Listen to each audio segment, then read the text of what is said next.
thee, by the dawn's early light, what so proudly we hailed at the twilight's last gleaming, whose broad stripes and bright stars through the perilous fight o'er the ramparts we marched were so gallantly streamed, and his red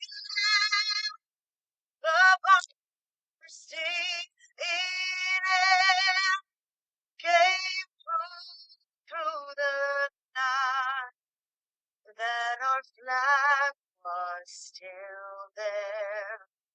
Oh, say does that star-spangled banner yet wave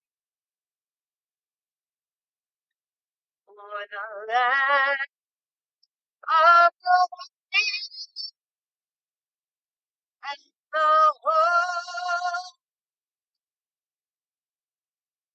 world?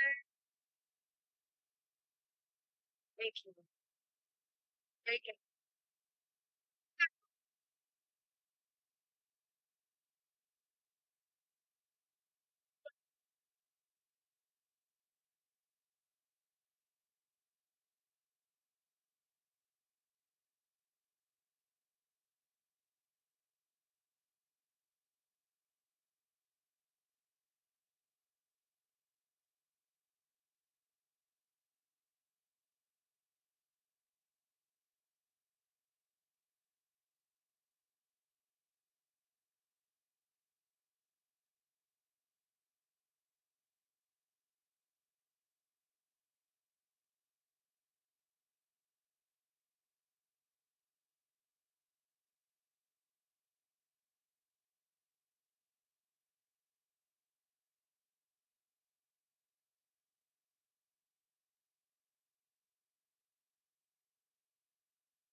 Good morning, and we're just moments away from the action. This is the finals day.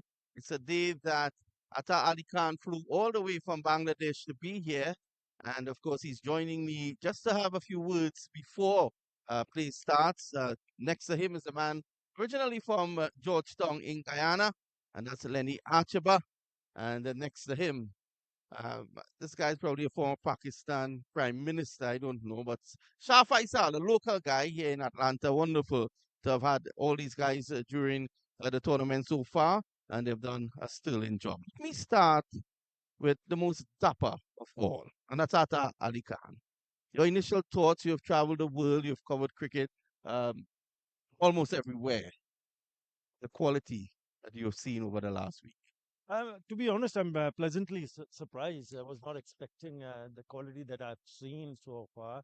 And when you do talk about quality, you talk about our individual brilliance, performances by individual players, and there have been quite a few. We've already seen 100 from Shahan Jasuria. We've seen the team scoring get past 200. It's a T20 tournament. So you would want to see a lot of fireworks. And there have been times when low totals have also been defended. So it's got the full package with quite a lot of hat tricks, quite a lot of bowlers picking up fifers also. And I remember one of the left-handers is picking up four for nothing. So to be Samadri, yeah, yes. Samadri. So to be able to see that in this sort of a tournament, yeah, I've got to give credit to Hassan Tariq, the owner of Enlada over T20, to host this and to be able to bring players with a lot of flavor from overseas. to make this a high quality tournament. I'm impressed. Wonderful. Atta Ali Khan is impressed, and that says a lot. Next to him, of course, is a man who they call the Bible, wisdom of American cricket, and that's Lenny Archibald. And immediately when I said that, Shah passed the mic to him. That says something.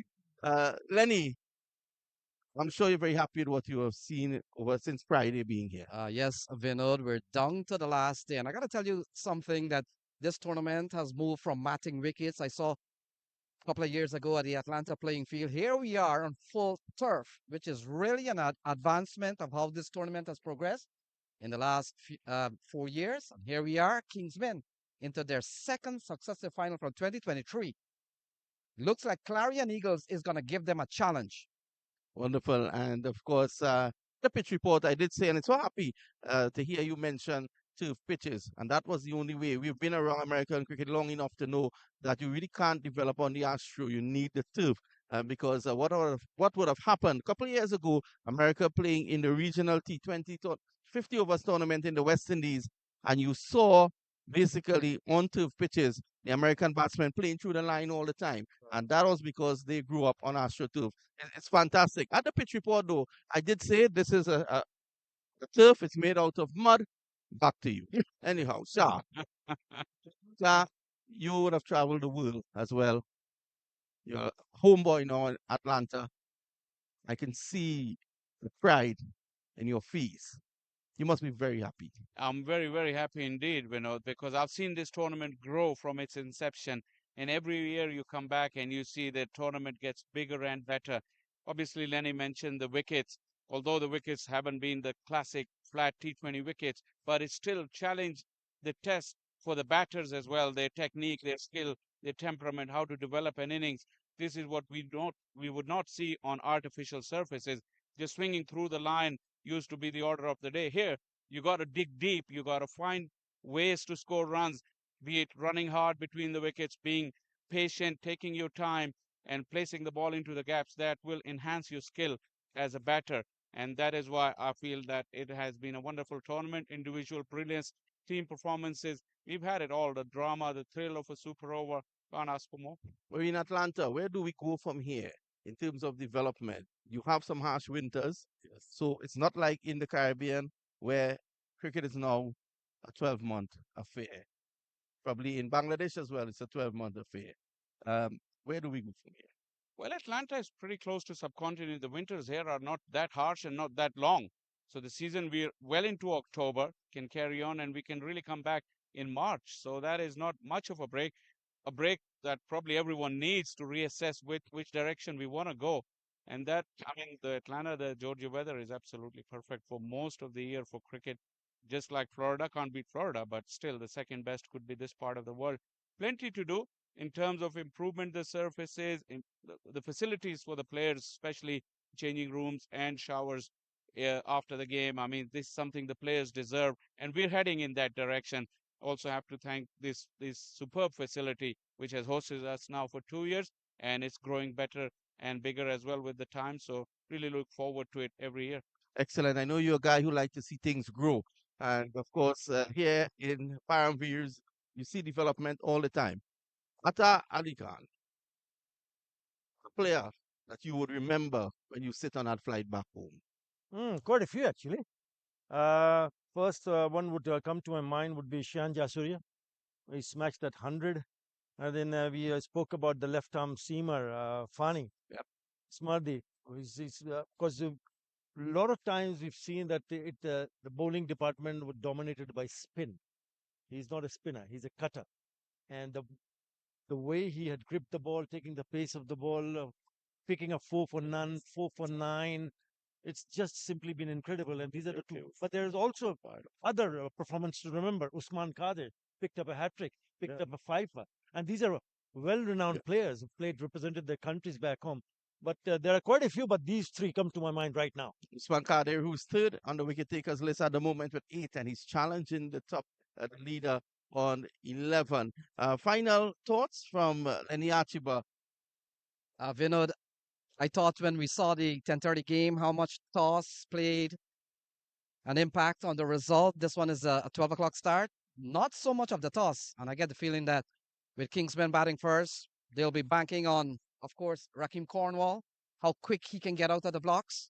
Milan Kumar has been pushed up the order, so he's gonna be one of the key man, the pivotal batsman to really see how things goes at the top, and then look look forward to the things coming in under.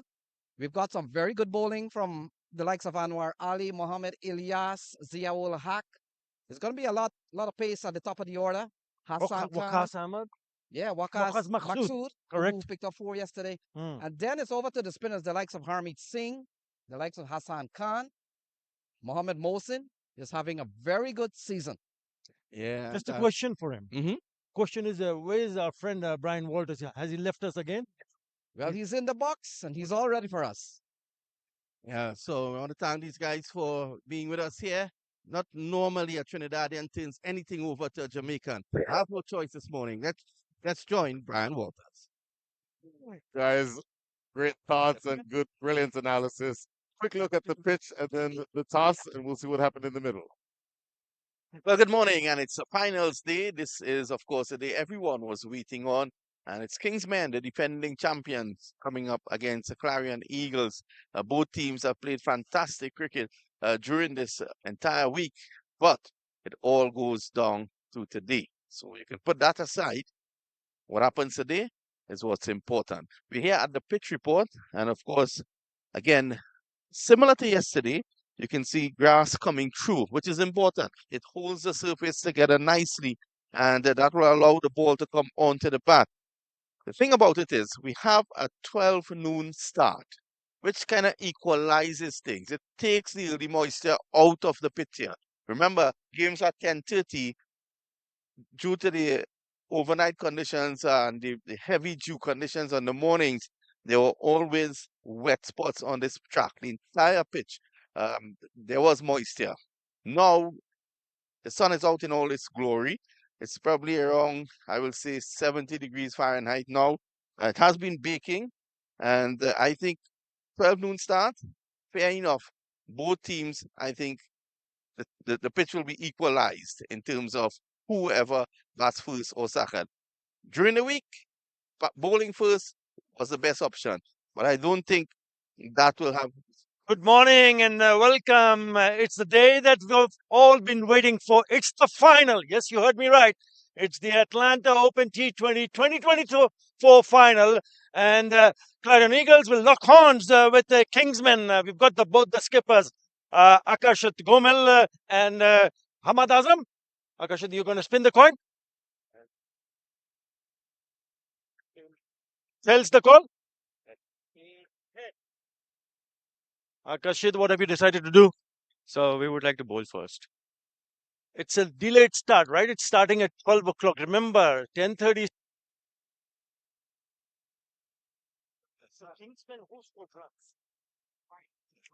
So, starting off here with Clarion Eagles and the Kingsmen. Kingsmen having been inserted into bats. Rakim Cornwall and Ahmad Alam are at the wicket. First ball of the day, glance down the leg side for 4, delivered by Jesse Singh. This is finals day here at Paramvere Cricket Complex.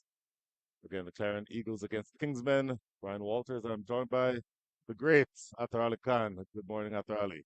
Good morning, good morning, good afternoon, actually. Afternoon. Just gone across 12 in the afternoon. Rakim Cornwall over square leg for 6. So 2 deliveries, 10 runs on the board. Yeah, I was taken by a little bit surprised by the decision that was taken by the skipper of Clarion Eagles. First ball, and he likes playing these kind of shots. It's in the slot. It's a lovely pickup from the big man, Rakim Cornwall, and he picks up a 6. So the point that I was trying to make, Brian, because we've seen matches start at 10:30. Today, the final starts at 12 o'clock, Mhm. and he wins the toss and decides to bowl first. That is a bit of a surprise for me. Knocked him over, full and straight. And Rakim Cornwall is clean bowled. 10 runs on 2 balls. The third delivery knocks over the middle stump. 10 for 1. Brilliant. Absolutely brilliant. from Jesse Singh. First, the previous delivery went for the maximum, and this time around, he hits the timber and goes on to see the back of the dangerous looking Rakim Cornwall. So early success for Clarion Eagles United. And Kingsmen, 10 for 1. Jesse Singh, obviously been around for a very long time, a member of the U.S. side. In fact, he captained the U.S. team in the last few matches in the recently concluded tournament. And he's a good fast bowler. Very good. Not as quick as some of the other bowlers in the setup, but I think that you'll see here that he is really accurate. And Raheem Cornwall sort of going across the line slightly and playing around that straight delivery, middle stump, not back. He was the pick of the bowler, Jesse Singh, in that match that we were talking about, the semi-final against Knight Riders. He picked up 3 for 32. That's the one. The ball gets stuck between the stumps, but it knocks the off stump back. Lovely delivery. Swing and a miss. That's exactly what Clarion Eagles United would have hoped for. Early wickets. You made the point that there is very little in terms of the quality of the pitch to be desired. What I mean by that is yesterday was a little bit sticky, a little tacky. Some much more prominence played on the decision at the captain at the toss. But today you get the sense it will be a pretty even contest between bat and ball. Milind Kumar, the new batter, glances this one around the leg side. So 3 deliveries of the 4 that Jesse Singh has bowled have gone the distance, but 1 took a wicket. 14 runs on the board after 4 balls. Yeah, just drifting down the leg side. And I feel that this is going to be a very good pitch for batting because we mentioned earlier, 12 o'clock start. So it'll have enough sunshine on the surface. And the ball also nicely coming onto the bat. It's just a flick of the wrist and get past that fielder at short fines. It picks up another boundary. What a lovely start this is. Yes, they've lost 1 wicket, but they've raced over to 14 in no time. Better line, better length. That ball there, Milind Kumar has looked good so far. I think you've seen him be able to bat both with, let's call it conservatively, and then when he needs to go big, he has that in his game also. $100,000, the prize money for the winners. Well, that's a deal. That's a very good amount, the first prize. And both the teams will be eyeing, first and foremost, at the moment, Kingsmen looking to score a healthy total. Yes, one of the skippers mentioned that 170 can be a good total to defend. I reckon it can go beyond that. Played with soft hands. So successful first over. 14 runs came from it. Little bit more than you'd like, but he got the big wicket of Raheem Cornwall. 14 for 1 after 1.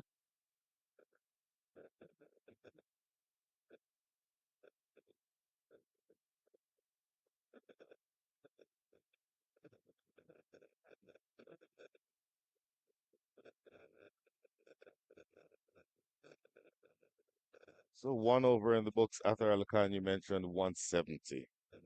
What do you think is a decent target to be chasing in the final? In other words, at what number above that number you'd want to be worried if you were the Kingsmen? Anything about 170.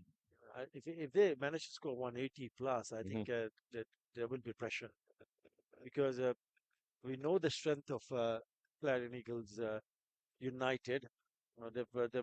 They've been in really good nick. Remember the last match they played, number 2, 3, and 4, all among in the 40s. So when you have your top order scoring runs, then you settle things nicely. Kingsmen are the defending champion. Remember they won it the last time. Opening bowler here, Carmelo Rue. Tall, left arm quick. Slanting that first delivery across. Ahmad Alam. Look at this ball. A little bit wide. And Kingsmen will also be wary of the fact that the last time they batted, they made a mess out of it by chasing that 72 that Atlanta Fire put. They lost 9 wickets while trying to go past that target. Up and over extra cover. That has also gone the distance. My goodness, what a strike over cover for 6. Yeah, that's the reason why I felt that perhaps the skipper from Clarion Eagles United would have opted to back first. But these are good conditions. Have a look at that. It's full, but it's gone through the shot. No second thoughts about it, Oh my and he goodness. middles it and goes sails over for the maximum. So already this is only the second over. The score is moved to 20, and they've picked up a couple of sixes and a four. So the ball coming on nicely to the bat. If it's in the zone, the batters have shown the ability to go through the line. On the leg side, overcorrection that time by Carmine LaRue. Wide signal by umpire Owen Brown. Yeah, we've seen some really good performances. We were speaking just before the start of the match, and yes, there has been some splendid performances from quite a lot of players. It has been a full package: 100, 5 wickets, hat tricks, super over. Bang on target here. Good delivery from Carmine LaRue. Left arm quick. Swings it into to the right-handers normally. Doesn't seem to be a lot of swing on offer today, though. Yeah, Kingsman scored a 207 for 7 in that final against Raiders Unlimited last year, Mhm. the Atlanta Open T20 final, and they went on to win by 99 runs. The kind of start that we have seen so far, they'll be just telling themselves, just hang on and let's see whether we can get past 180, 190, even 200 with wickets in hand. Mhm. Looks a really good wicket to bat on.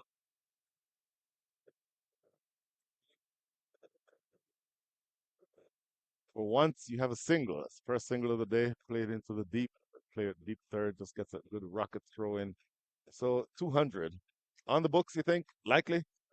Brian, I would hope so because just look at the surface itself.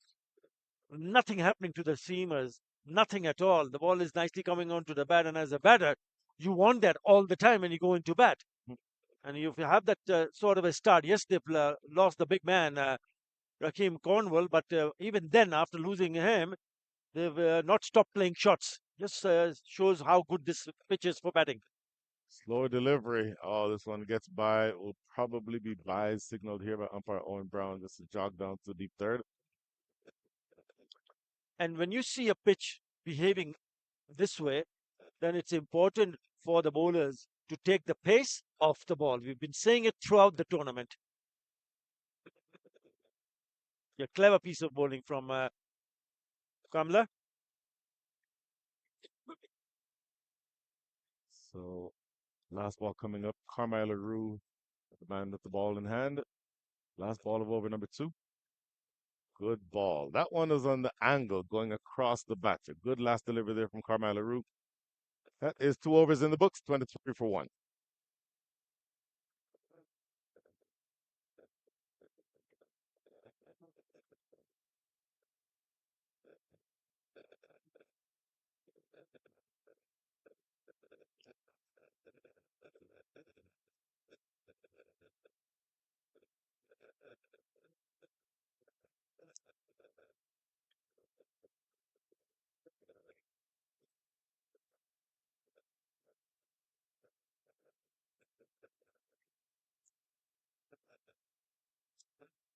So 2 overs bowled.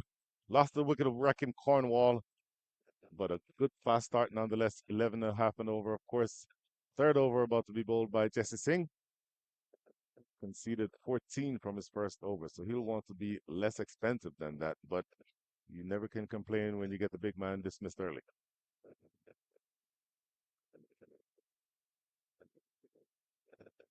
So going to be Milind Kumar.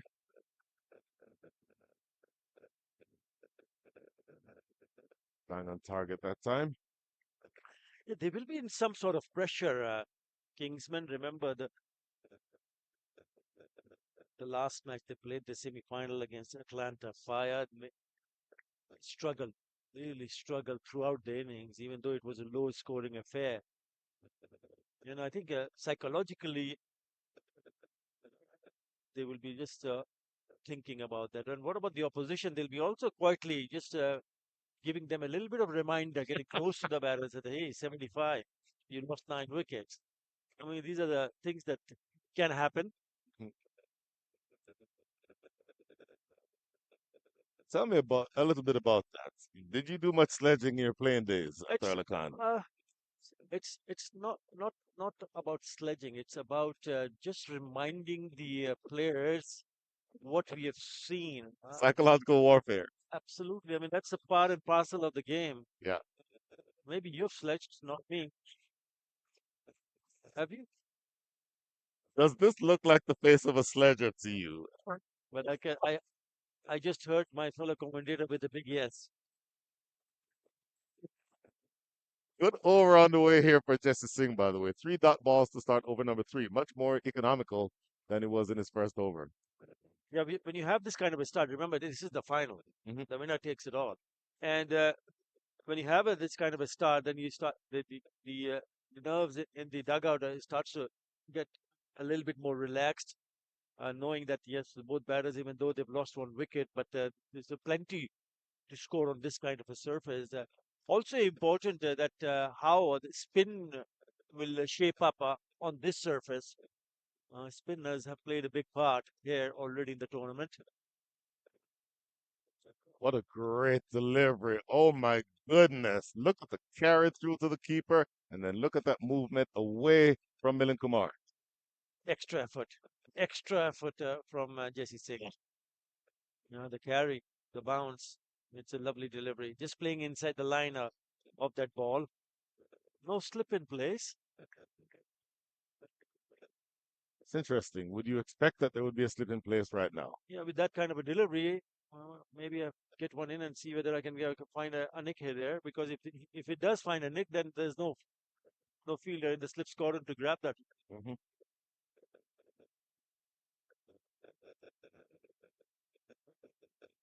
There's a single to backward point, but a much better over on the way here for Jesse Singh with 1 ball to go. Over number 3. Yeah, it's turning out to be a good over. He's been impressive. As a unit, I find, to be really honest, I mean, I've seen some really good sides. I mean, I don't want to be harsh to any other side, but I reckon this team, Clarion Eagles United, looks the part. The team to beat in this competition. Scores of 200 or more once. Nearly got it last time, 190 plus.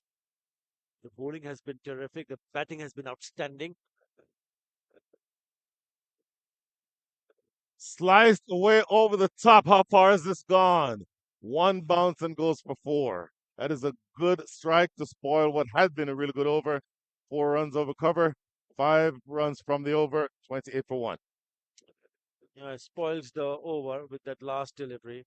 Was too much width. Look at that. And full swing again, really latching onto it, knowing that the fielders are inside the circle.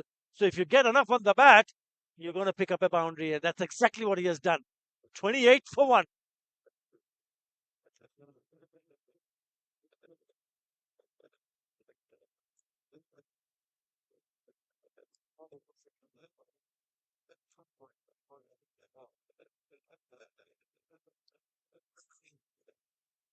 28 for 1 after 3. Carmine LaRue, the man with the ball in hand, about to start his second over, the 4th of the innings. Tall, left arm, quick. Doesn't really sprint in as much as he usually does. I'm wondering whether or not he's just essentially playing within himself. That slow jog to the crease. Short delivery, and that is put away expertly. That's not the line that you want to bowl or the length to any good batter. Yeah, that's the point that I was trying to make, Brian. The decision taken by the Clarion Eagles skipper, Kashi Gomel. Akashat Gomel, deciding to bowl first after winning the toss. And look what has happened so far. Oh, that's a lovely shot. That is a beautiful shot. Short, sits up nicely, doesn't really bounce. He can put it away anywhere he does. He picks up another boundary. Hammered down the ground for 4 more. Milind Kumar is feeling it. Couple of strikes to start over number 5, for number 4. Yeah, they're throwing up the challenge to the bowlers now. He's not holding himself back. It's a pitched up delivery. And again, a good looking shot, this time down the ground. A little bit straighter, away from that feeder at mid off for 4 more. There's a couple of boundaries already in this over. Lovely. 36 in no time. That's a cracking start for Kingsmen. Oh my goodness. The scoring rate is 10, almost 11 runs and over to start this final. Are we going to be looking at a final where the target is over 200? You never know. Good ball. Good comeback. That's a much better length and a much better line for Carmelo Rue. See, the beauty of this game is that it can change Yes. so quickly, especially this T20 format, Mm. because you can see the partnership now. You can see this what is happening. 26 of 17 Mm. boundaries have come on from both the batters. But having said that, if they can manage to sneak in a wicket or two, then everything shuts down. Runs this one down to deep third. That is Harmeet Singh. I'll be interested in seeing when Harmeet Singh comes on to bowl. Left arm orthodox. We've seen much success for the left arm orthodox bowlers throughout this entire tournament. Yeah, we'll have to wait and see when spin is introduced, and we'll see whether it will get the kind of purchase that we've seen in the tournament, throughout the tournament, I should be saying. You're absolutely right. So you're looking now, 2 balls remaining in over number 4. Obviously still inside the power play. Good delivery here from Carmelo Rue, defended by Ahmad Alam. So as I said, you're going to see at the point where the bowl or the captain of Karshid Gomel decides to bowl the spinners, you've seen a lot of turn on offer, particularly at this pitch, but for all the pitches in the tournament. And so that might be one way to consider essentially taking the pace off the ball and seeing whether the batters can handle the moving ball or the turning ball.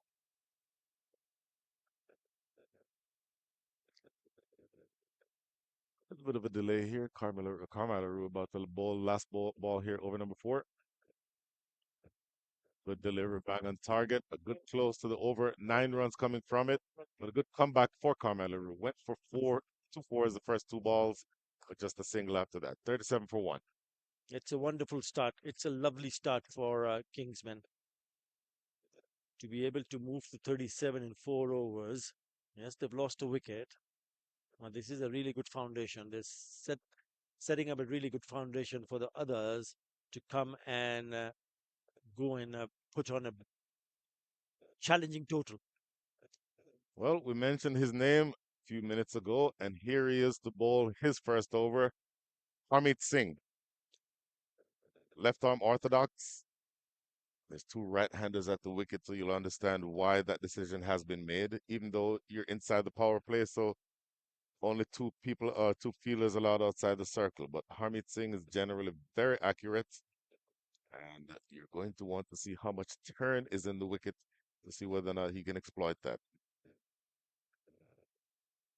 Harmeet Singh, of course, was the #1 draft pick in Major League Cricket last season. Premier player, played on the India U19 World Cup winning side in 2012, and is a big hitter with the bat and generally very stingy with the ball. Hitting back to him here, not able to control it cleanly. They get a single from the first ball. Yeah, he's got a good time with the ball throughout the tournament. Best of 5 for 21. Amit Singh. And I was also picked up 10 wickets, just behind the leading wicket taker who has Ali Sheikh. Yeah, it's a good call. Good call to bring him in because the runs are flowing from the bat. They need to, even if they don't pick up a wicket, they need to find a bowler who can dry up the runs, in meaning that do not concede boundaries. Whoa, looking for the big hit there, Ahmad Alam, completely missing. That ball turned away from him. You mentioned no slip fielder. Now would be a good time after Ali Khan for them to put a slip fielder in, no? Well, it all depend on what the skipper is thinking at the moment. I think the wrong option for the batter to try to attempt to play it on the onside instead of trying to play on the offside. Play with the spin. More chance to connect. Straight to mid-off. What a simple catch. Harmeet Singh celebrates. Gerard Erasmus with the catch. 38 for 2. Yeah, the partnership broken, looking dangerous. The partnership ends 28 of 23. And it's Harmeet Singh who's picked up a wicket in his very first over. Nice bit of flight there. He beats him in the flight. And in the end, it's a soft dismissal. It's just a gentle chip straight to the fielder in the covers. Lovely start from Harmeet Singh. He now joins the leading wicket taker Ali Sheikh with 11 wickets in the bag. Kingsmen lose another one. It's 38 for 2. Very, very good delivery. And you mentioned the ball is turning away. Wanted him to play with the turn, but not able to keep it down. And he just completely chipped it right to the Namibian captain, Gerard Erasmus at cover. 2 wickets down now. That is the end of Ahmad Alam. 11 from 9 with a 4 and a 6. Milind Kumar is 15 from 14. And he's now joined at the wickets by Saad Ali. Now, the issue is Saad Ali is a left-handed batter. So as a left-handed batter, the ball would be turning into him as opposed to away from him. So Harmeet Singh will find it slightly more challenging to bowl to Saad Ali. But this is a good over and a good change by the captain. Yeah, if you bring in a bowler and he picks up a wicket in his very first over, then it is a brilliant from the skipper. That was expected, wasn't it, Brian? Because you see the pace bowlers were giving away runs. So you got to try and bring your best spinner. And they brought in, and now he's got a success in his very first over. But he needs to bowl well here. It's off the mark immediately. Saad Ali with a single. Another spinner who is very wily, Gerard Erasmus, the one who took that catch. And so you have options as a bowling unit. Great bowlers, great pace bowlers, great spinners. I think you're in for a really mouth-watering contest here. A lot of options for Captain Akarshik Gomel as he goes through the process of navigating how to bowl to this Kingsman side.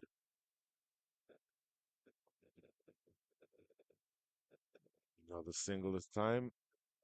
Milind Kumar can typically play within himself, and he can be the one to push the ball around and pick singles up.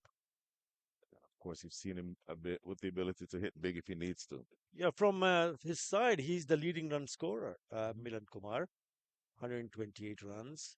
He struck 12 fours and 6 sixes, strike rate of almost 130. And he's got a bit of a start here. So he's going to move to 16 of 15. He's at the non-striker end. So important that he continues to bat through. After 5, it's 40 for 2.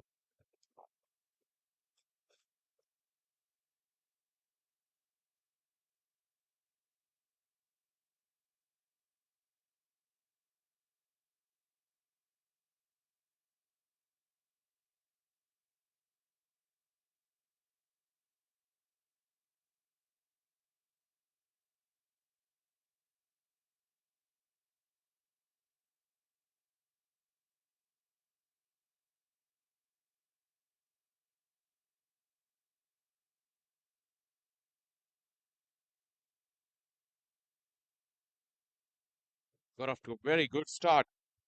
You cannot expect this final to go in one flow because both the teams are the form team with the best combinations, and probably the two best teams of the tournament are here for this championship match.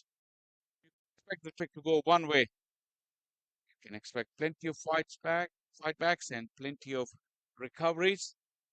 They'll be going hard at each other for the 40-over duration of this game. Good morning, good afternoon, Lenny Achpar. Thank you, Shaw Faisal. Second spinner we've seen. Erasmus comes in to the attack here, 41 for 2. We've seen the departure of the big man, Rakim Cornwall, gone for 6.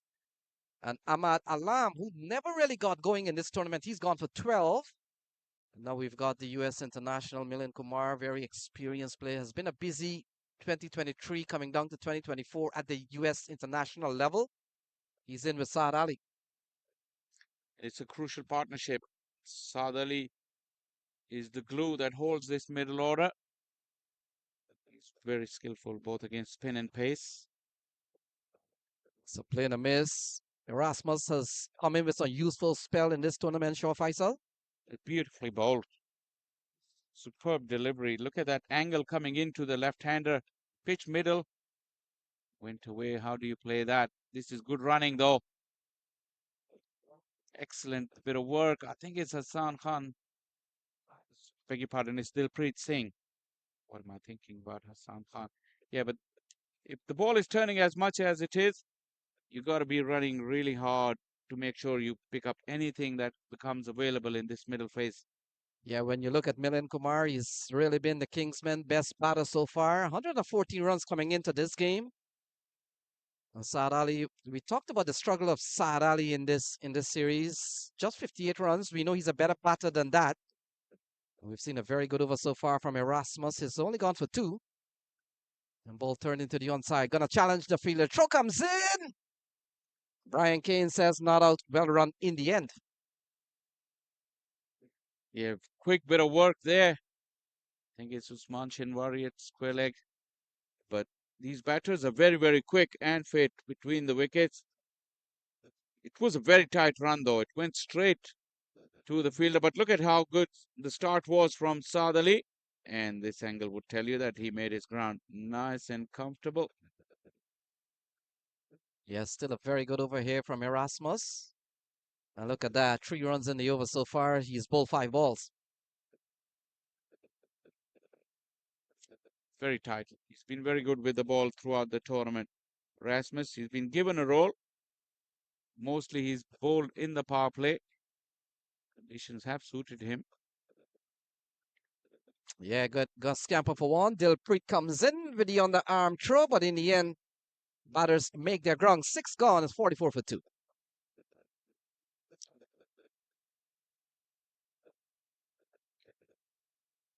Soft hands. Drop the ball into the gap and take a run. There you go.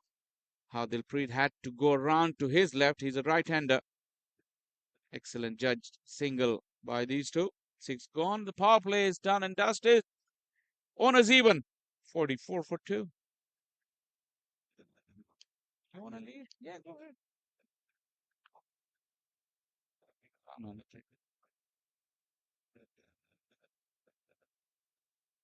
So that's our colleague there, Keshav Bahadur Singh, getting his last set of shots in before we depart from this facility, Shah Faisal. Wonderful, wonderful session of the Atlanta Open this year. Yeah, we had a grand opening to the finale, the national anthem. It's really sung beautifully by Harvey. And then there's the official team pictures. The weather has been fantastic throughout the week. Today is no different. You cannot ask for better conditions than that for a game of cricket, and the settings are absolutely perfect. So Mohsin comes into the attack, third spinner to be used, and ball into the onside, and Kingsman has gone up to 45 for 2.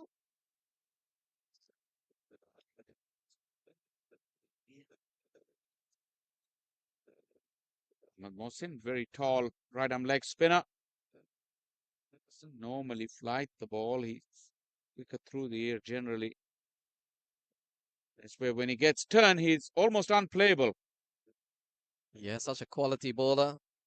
Harmeet Singh, Erasmus has been the spinners used so far, so they've moved away from Jesse Singh and Karmi Leroux, who give them a couple of over the top of the order.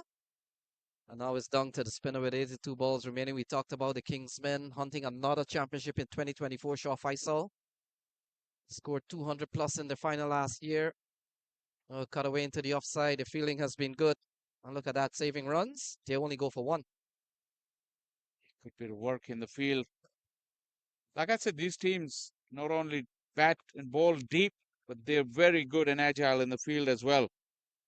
Sappadar, Gerhard Erasmus, very, very good fielders. Jesse Singh, Mohsin himself, Akarshit Gomil. They're good athletes, good fielders. So very good over so far from Mohamed Mohsin. He's only conceded 2, 4 balls gone. Saad Ali up into the offside. Fielder comes in, settles under it. Erasmus takes the catch. And Saad Ali's gone. And just a nothing shot, really. Saad just couldn't get the full bat flow going. It looked like it was just a chip. Have a look at that. Yeah, not the length required for that shot, and Mohsin had deceived him. Rasmus doesn't really miss many, neither do Calvin Savage, and that is another important wicket gone down for the Kingsmen. They are now 46 for 3.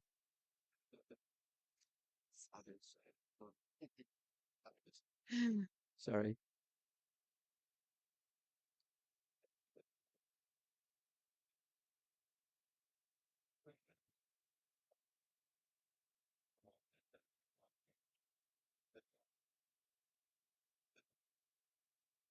So Ramiz Raja Jr. comes to the middle. And Shah Faisal, one of three batters that have crossed the 100 mark. We've seen Rakim Cornwall, Milind Kumar. And now he comes in and joined Milind Kumar with 79 balls remaining. Mohamed Mohsin has picked up one. Calvin Savage with a well-judged catch. Pretty easy in the end. It's 46 for 3. Harmeet Singh took a wicket in his first over, and so did Mohsin. Two key spinners, you would expect them to bowl plenty of overs through this middle phase, so that's a good start, and they'll give them confidence. Kingsmen's batting, after they nearly bottled that run chase against Atlanta Fire yesterday, once again, some indiscriminate batting from them. In need of partnership. Both very experienced campaigners, both right-handers. That'll allow some sort of stability for the bowlers to settle into good lines and lengths. Shah Faisal, we talked about this juggernaut that keeps going. The Kingsmen 7 gone is 46 for 3.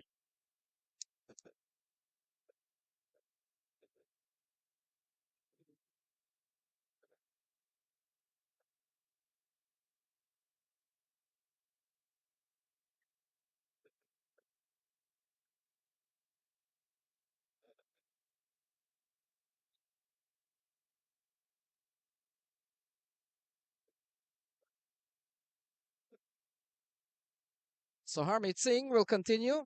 And he's gone to the other end. Shah Faisal, 46 for 3. And we talked about the two teams here, Kingsmen and certainly Clarion Eagles. Kingsmen comes out of Group B. And Clarion Eagles, they come out of Group C. This game is very, very delicately poised here. Kingsmen in need of partnership to resurrect that innings. And you look at Harmeet Singh, he's really been a busy cricketer in the last 12 months or so. Shah Faisal, been part of the international squad for the US team and Major League Cricket, minor league cricket, and so many games that goes on. Yeah, Harmeet has been a phenomenal cricketer. Very skillful. And he is the man for the big occasion. And today is really a big occasion, and he'll be really up for this game. Yeah, Ramiz Raja, the last time we saw him, got among the runs. He's one of 13 half centurion in this series. We talked about Shehan Jayasuriya, the only centurion with 113. Other than that, we've seen 13 half century. Ramiz Raja being among them. Driven into the offside. Good way to play left arm spin, Shah Faisal. That phase would require them to do that unless the opportunity present itself. Sadali tried to create an opportunity for a big hit, and he failed. Can't afford to lose too many wickets in this phase. That's why got to rotate the strike and wait if a bad ball comes along, which is really hardly ever expected from Harmeet Singh. But Milind Kumar, who's been there since the beginning, probably the onus will be upon him. Keep the momentum of the innings. Yeah, tidy stuff again from Harmeet Singh. He's only given up a couple of runs. And when it's turning so much, then the quicker delivery is a very good variation. Within the stumps, you just keep the batters guessing. And Harmeet's lines and lengths have been terrific. No room, no length to work with, even for the settled Milind Kumar. So into the offside, goes into the direction of Mohamed Mohsin. 8 gone is 48 for 3. Stay in this match. Going down, there's too many repetition. Yes, that's what happened. This game right here. Okay, and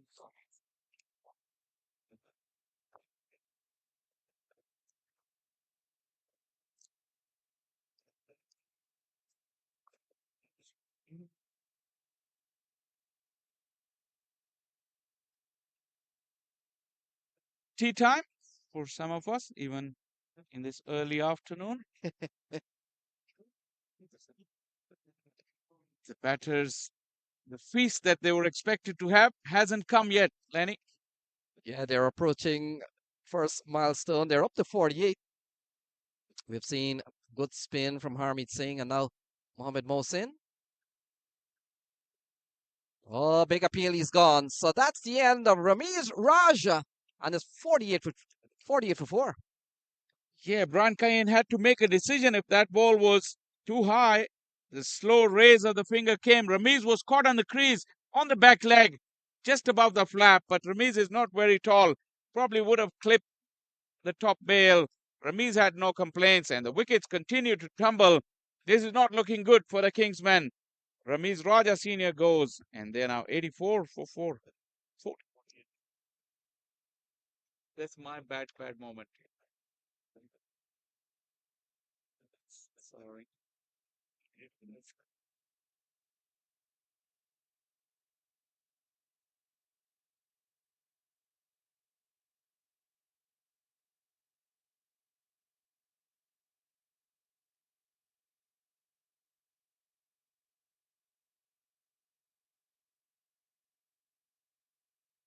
Plus 4.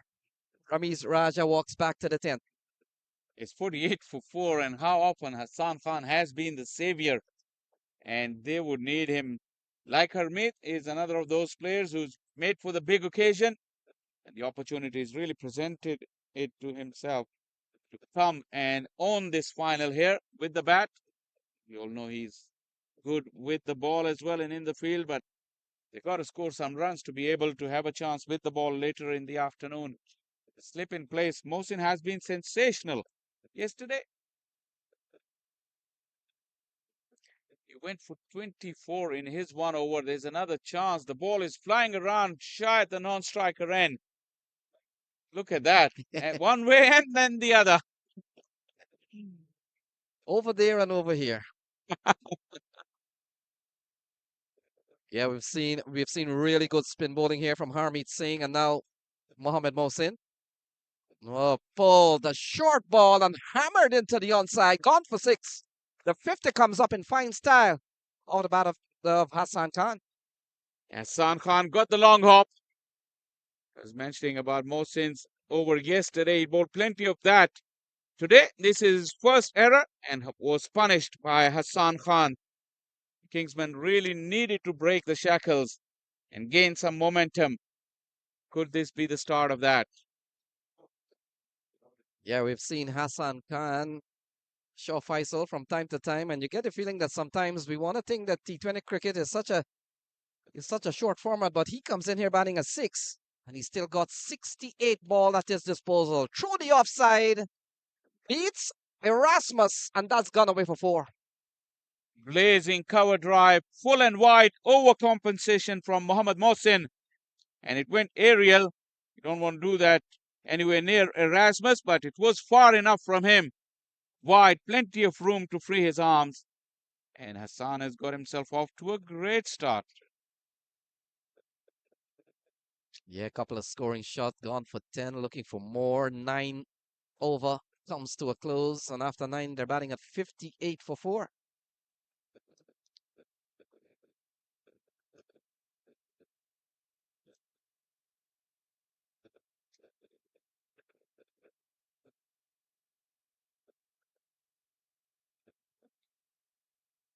We haven't seen many successful chases, so Kingsmen X, although they might look to be behind the 8th ball right now, it's plenty of time to go for them, put a score on the board, and then give themselves a chance to defend it. They still got plenty of batting to come. These two in the middle are very capable.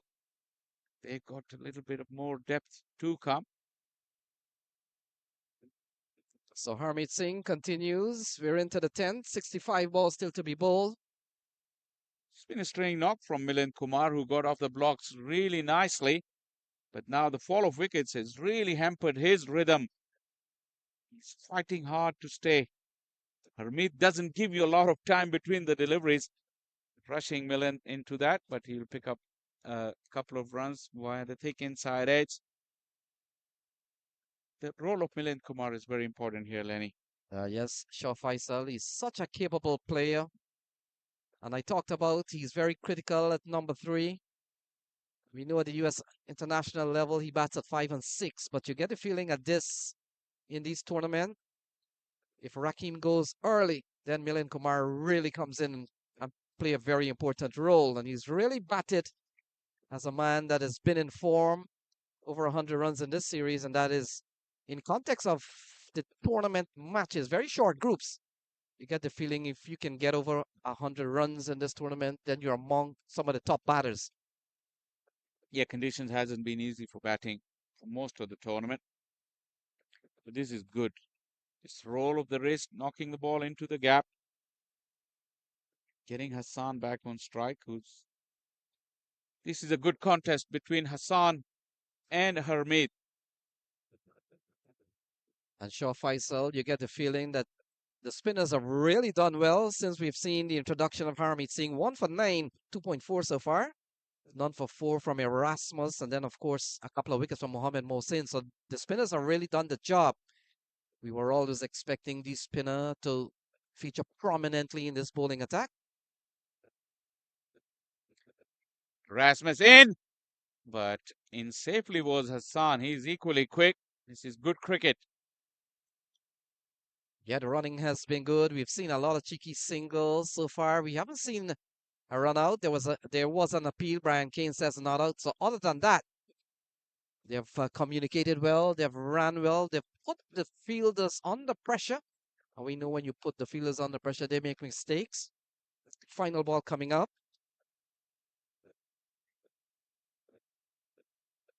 Oh, that's gone up. Hassan is walking back and the celebrations are on. Probably got the back of the bat or a glove. We'll have another look. But he walks, and this is a huge moment in the game. Have a close look here. Hassan Khan went for the sweep. Almost the back of the bat. And it just ballooned. You cannot ask for an easier catch than that. Another angle. Yeah, it did. And Hassan disappointed. His walk will continue, and half the side is done for the Kingsmen. They are now 63 for 5 after 10.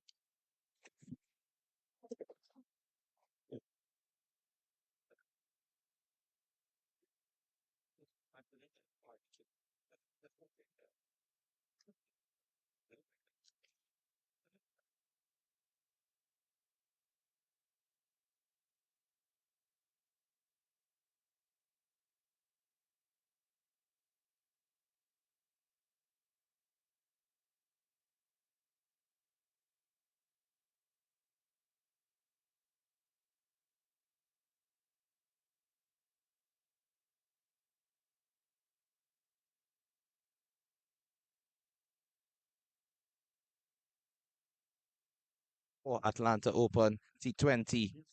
I'm Keshav Bahadur Singh. Alongside me in the commentary booth, the esteemed former international cricketer from Bangladesh, Athar Ali Khan.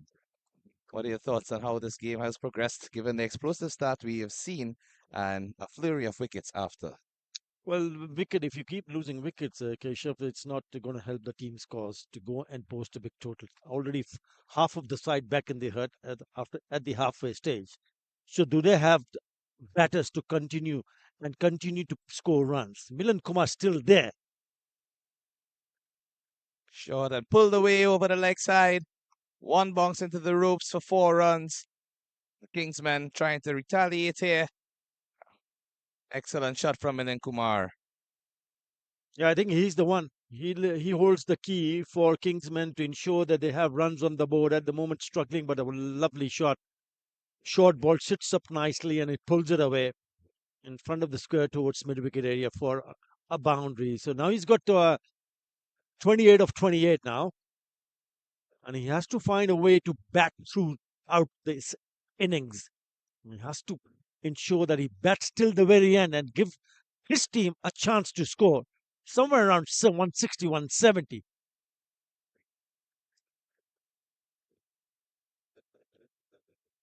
Edged away down to the fielder at deep third just for a single. And as a former renowned batsman yourself, Athar, given the fact that they have lost 5 wickets already in this innings, but still have half of the overs remaining, what do you think the best approach is at this stage? Let Milan Kumar take more strike than anyone else. We know that Hamad Azam, the skipper, is in the middle. He hasn't faced a single delivery yet. But when a new batter does come in and with the half of the side back in the hurt, it gets difficult, doesn't it? Yeah, it really does, especially with the mental and psychological factors in the game. As a batsman, you are just caught in two minds whether you continue to play in an aggressive nature or you just have to consolidate the batting innings. Well, I think important for him because he's the skipper, so he needs to realize the fact that the non-striker is well set. Yes, he hasn't got any support, so his prime objective would be to lend that support that his team needs and garner a partnership. Oh, and it's a chopped catch. Excellent delivery there. Usman Shinwari generating some extra pace. Look at that movement across the right-handed batsman. Almost a test match-like delivery there. Now, as a skipper, we had this discussion in the first 5 overs when I was on earlier on for my stint, the first stint. And we mentioned about no slips in place, and you have like 5 wickets already back in the herd. Why not get another slip in place? If there was a first slip in place, it would have gobbled him. He would have just taken it easily. Well, these are the things that the skipper from Clarion Eagles United will need to think. Yeah, very good point there indeed, Atta. You already have the upper hand in the game. Why not go with an attacking feel and just keep that pressure on to the batting side? We know that cricket is a game of momentum and it can shift easily between either the batting or fielding team. So it's always important to ensure that you keep that pressure on when you have it. And especially when a new batter comes into bat. Hamad Azam, the skipper, had just come on to bat. Was what he did not even face a single delivery, and he gets off the mark with a genuine edge. Should have been caught in the slips. Yes, a touch wider to the right of the wicket keeper. Milan Kumar, 29 from 29, total of 138 runs thus far in the 6 innings in this tournament. High score of 29 in this game itself. Just driven into the covers, no run. So I'm sure he'll be looking to bat through the innings for his team. It is going to be important. It is going to be very important because the more time a batter is spent in the middle, he would know how the pitch is behaving. It's a good feeling for any batter to go and hit it from the middle part of the bat. He's picked up few boundaries, he's played some lovely shots, but he's taken his time because of the fact that the wickets have started to tumble from the other end. 29 of 30 is not a great strike rate, but then again, having said that, at least he's holding it together and he can cover it up in the next 5 or 6 overs, provided if he stays back. Excellent point there indeed. Shinwari continues. Final delivery in his first over. And again, keeping that line just outside of the off stump. Neatly guided down to third from Kumar. We have seen at least 2 or 3 deliveries and that over from Shinwari going down to that third man region. This gives you an idea of the length and line that he is choosing to bowl. 74 for 5 after 11.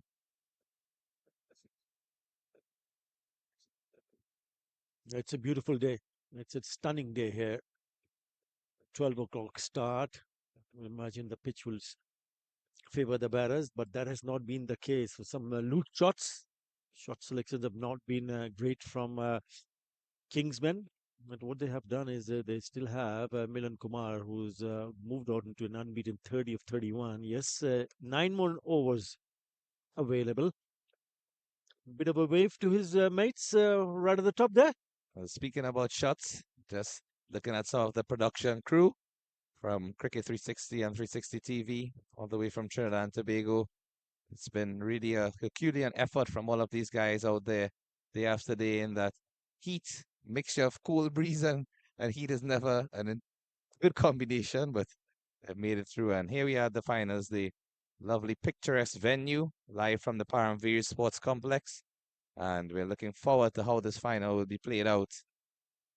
It's going to be Harmeet Singh to continue 2 for 10 from his 3 overs already. Really has bowled excellent in this Atlanta Open. Mentioned that he also picked up a hat trick with a 5 wicket haul previously in one of the games. Continuing in that manner here.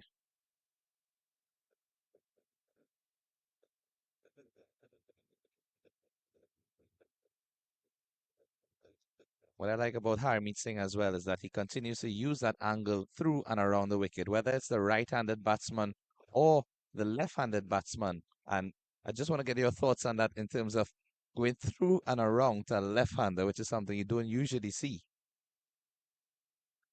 I think it is due to the fact that as a bowler, how he feels comfortable, how he feels a little bit more comfortable. Yes, round the wicket, over the wicket, in between the wicket and the umpire, we see a lot of different ways of bowlers bowling. You know, loud shout. They feel that it was pretty adjacent, but it's the stride. It's a long stride. This is the one that they were asking for. Is swept away, maybe just striking him outside the off stump. But yes, it's all about the comfort zone. He's been outstanding now. He's picked up already 2 wickets. So he's gone past Ali Sheikh. So he's now the leading wicket taker. Hamid Singh. Lofted in the air on the offside, but there is protection on the boundary from the cover and just a single. Yes, as you rightly said there, Harmeet Singh, 12 wickets in his 5 matches, just conceding 29, 92 runs, sorry. Just one of those moments where the numbers seem to look similar to each other.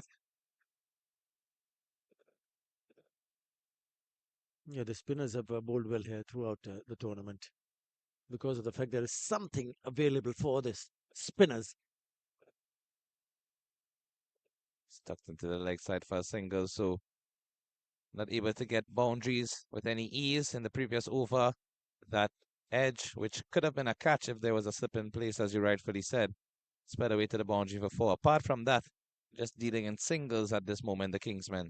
Yeah, so far so good because what is important for them is not to lose another wicket here. If they lose another wicket, then they're staring at a low total. Cut away straight to the fielder. So he's bowling to his field, Harmeet Singh, using all of those variations of his angles and completes the 12th over, 77 for 5. The Kingsmen batting first in this finals against the Clarion Eagles. It's about partnership, isn't it? Milan Kumar is doing his job, coming to open the bat, and he remains unbeaten on 32. But he's seen his mates getting out from the opposite end. He needs to find someone. Yeah, he's got the skipper Hamad Azam with him in the middle. And I'll be hoping that they can add a few runs here for next couple of overs, and then try to show some fireworks with the bat. Yeah, I think you have it spot on in terms of the approach at this stage. Definitely don't want to lose a wicket, but keep that scoreboard ticking over. Try and get a run and ball as easily as you can and put away the bad deliveries when they're on an offer. That short and pulled into the air, didn't get the proper connection, just missed timing. That shot safely lands and gets a single. Yeah, it's a kind of a delivery where you, as a batter who's been batting for a while, needs to put that away. And meaning put that away is you got to hit it out of the ground because there are protection in the deep. There is deep mid wicket, there's deep square leg, and it was a short delivery. So when you get that opportunity to free your arms, you've got to latch onto it and you've got to pick up a boundary. He misses out on that occasion. And just from a batting perspective, when you have a pitch that sometimes the ball doesn't come through with the full pace, you always have to be a bit more patient, wait on the delivery sometimes, just hang back in your crease that extra second before going through with a shot.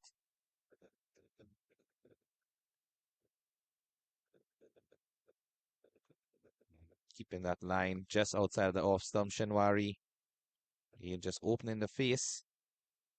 Yeah, good sensible batting. I think he's realized the fact that he's not going to go and try to hit boundaries or look to be a little bit aggressive. Yes, if it's there, it's fine. But he's played that nicely and softly to the offside and picks up a single and gets the set Milan Kumar on strike. Both batsmen operating at that strike rate of on or around 100. Just going at a runner ball and exactly what's needed at this stage. Eagles looking for another breakthrough to peg back the Kingsmen. Nice slower ball variation from Shinwari. We have seen that used quite a lot in this tournament. Many pace bowlers, in fact, from the first delivery in their spell, they have opted to go with the slower deliveries, the cutters, the slower bouncers. And as a batsman yourself, it is it a challenge facing a pacer who uses so much of different variations, especially taking pace off of the ball? You pick the grip very quickly, Keshav. As a batter, you can see what the bowler is trying to do. You can see whether he's got bowling seam up or he's cutting the fingers over, rolling the fingers over, coming from the back of the hand. So you need to prepare yourself and you need to pick that. Once he releases the ball from his hand, you need to pick that. If you don't, then you're in trouble. If you do, then you're in business. Wild heave there from Hamad Assam. The captain is looking to go a bit aggressively and not getting connection. Good deviation off the pitch from Shinwari as well. Yeah, I think he was eyeing that mid-wicket area. There was deep mid-wicket, but there is long on. The mid-wicket fielders come inside the circle, so there are open spaces. But he just needs to be careful. You don't want to throw your wicket away at this stage of the game. That is going to be very crucial.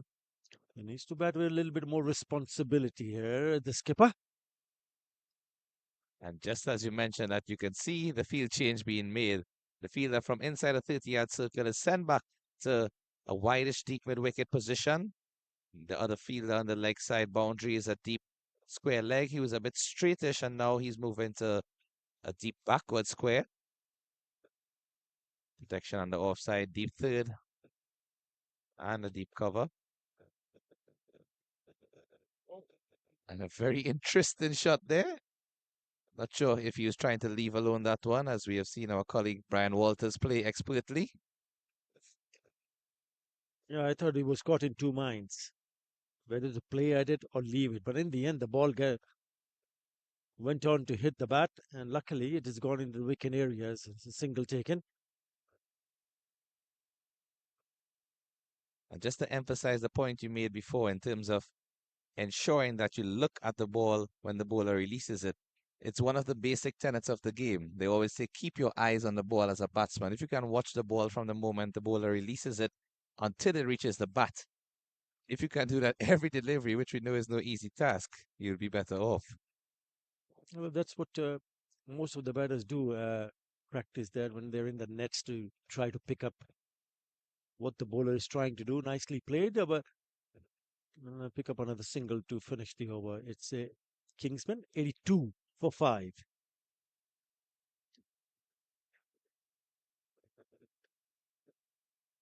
really goes to show the importance of mental concentration and focus. And as for the young cricketers looking on, is some of the advice that you would give in terms of ensuring that you keep your eyes on the ball? Because we know how easy it is to just lose sight of the ball and how fatal such an impact can have in terms of your batting innings. Yeah, just listen to your coach wherever you're playing, whoever you're playing with. Listen to your mates, and the advice will be pretty similar from me or you or anybody else. Make sure you're side on when you're batting. Make sure your foot movement are good, trigger movement. There are a lot of trigger movement. They're back and across. So what, as a batter, you're used to, and then get close to the ball. Get close to the ball. Side on, get close to the ball, and if it's not close enough in terms of if it's outside the off stump, then you might not as well play at it. But when you play T20 format, you're trying to score runs quickly, so that changes the complete. That changes the mindset. So there's so many things which comes to the back of the batter's mind. So you need to adapt, adjust as quickly as possible in all formats of the game.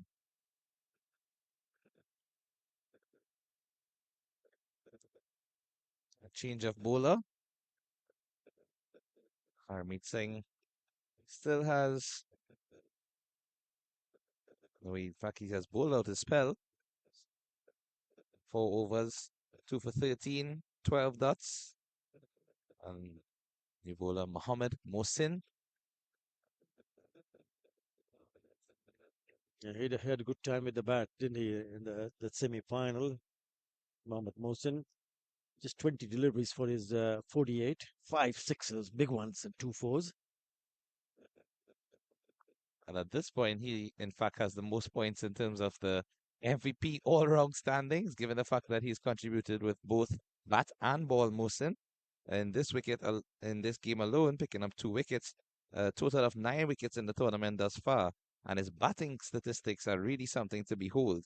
He has a total of 154 runs. He has only batted in 3 innings. One of those is not out, and he has an average of 77 with a strike rate of 244. Brilliant. Brilliant. He's got that X factor, doesn't he?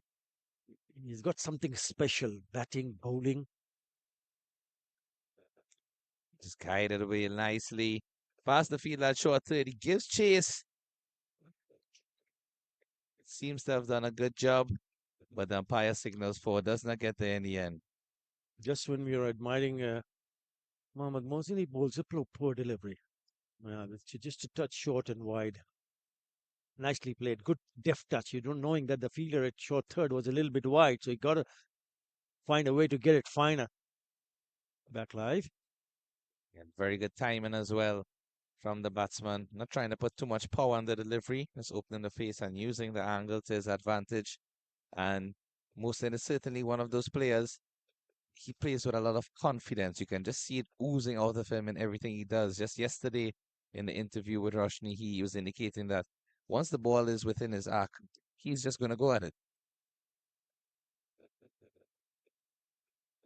Tucked away into the leg side for a single. That would complete the 14th over. 90 for 5 at the end of it. 6 more to go. Do you think now is time for the Kingsmen to get a move on? They need to. I mean, they need to take calculated risk. I mean, you cannot take a gamble and then get out. It's going to be difficult. It's not going to be easy. If from 90 for 5 to 110 for 6 makes a big difference. So you got to, as a batter, you got to pick the right ones. That's why we keep repeating ourselves by saying shot selection needs to be spot on. We can see Hassan Tariq left of the screen from second from left, the white shirt. He's done a wonderful job, hasn't he? Creating this tournament, organizing this tournament. He's the owner of the Atlanta Open T20 2024. Wonderful. It has been just a lovely experience to be here in Atlanta and to be able to go and meet so many people, so many players from uh, different places. It's been a wonderful experience, Kesha, for me. And Yes. also the commentators. I must confess, it has been a wonderful experience to be a part of this. Yeah, Kamil Leroux back into the attack for his 3rd over. Muted appeal on that occasion. Everyone didn't seem as convinced. Yeah, seems to be close. Maybe just with the angle, because it deviated going down the leg side with quite some severity. It could be possible that it was just going past the leg side. I thought that was very close, really close. Well, he's still there.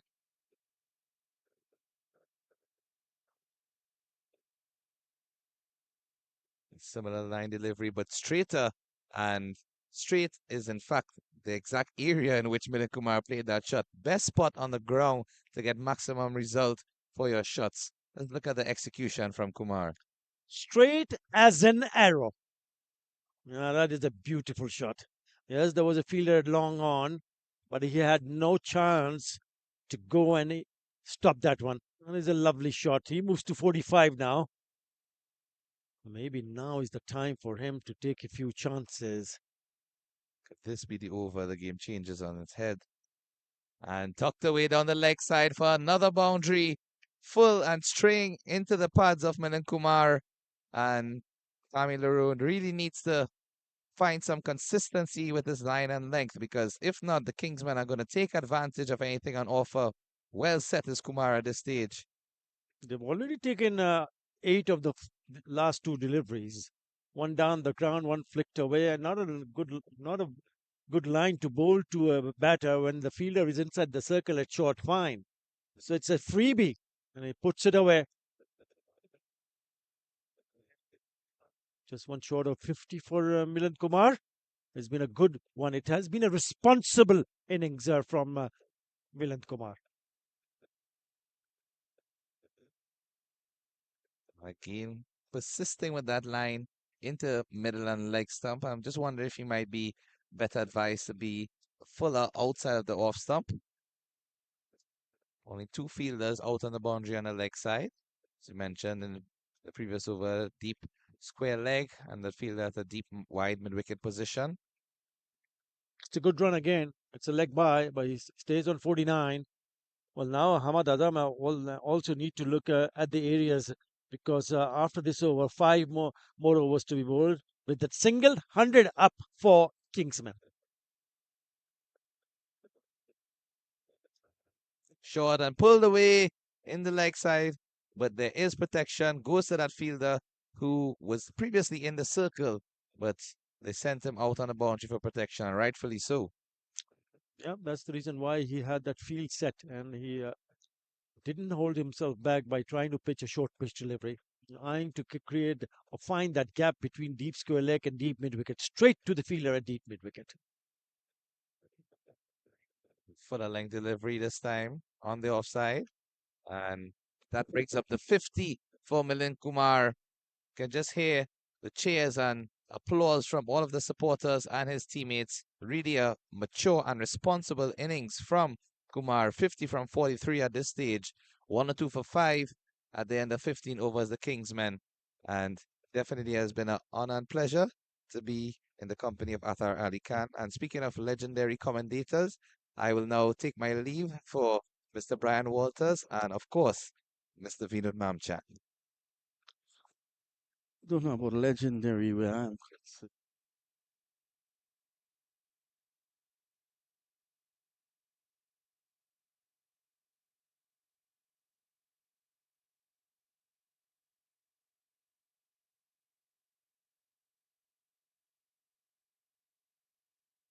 Brian Walters. Brian?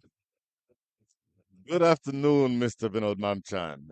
Couple of runs here on offer as the first ball is swept down the leg side. You know, I always like to ask you this Uh-oh. prediction of a final score. Because you've come on the commentary box with your laptop that doesn't work, and your eyes are piercing into Lenny Archibald's zone. I've given up on Brian Ford. Ladies and gentlemen, there are some jokes that will never, ever be explained fully. Consider this to be one of them. Here's Muhammad. Or Mohammed Mohsin is bowling a really good spell here. Drill down the ground. That's one. So with 5 wickets in hand, 5 overs to go, it's still a bit dicey as to when do you pull the trigger here, Brian. Well, this pair has been going along for a while. The partnership is now worth 42. Sammy stung the trap, driving beautifully. And one bounce into the boundary for 4, or did it go all the way? We wait on the umpire. He signals 6. So beautiful timing and beautiful dancing skills as well.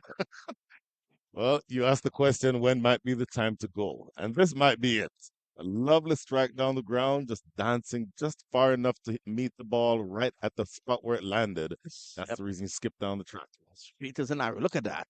Beautiful shot indeed. Getting underneath it, so you got the elevation.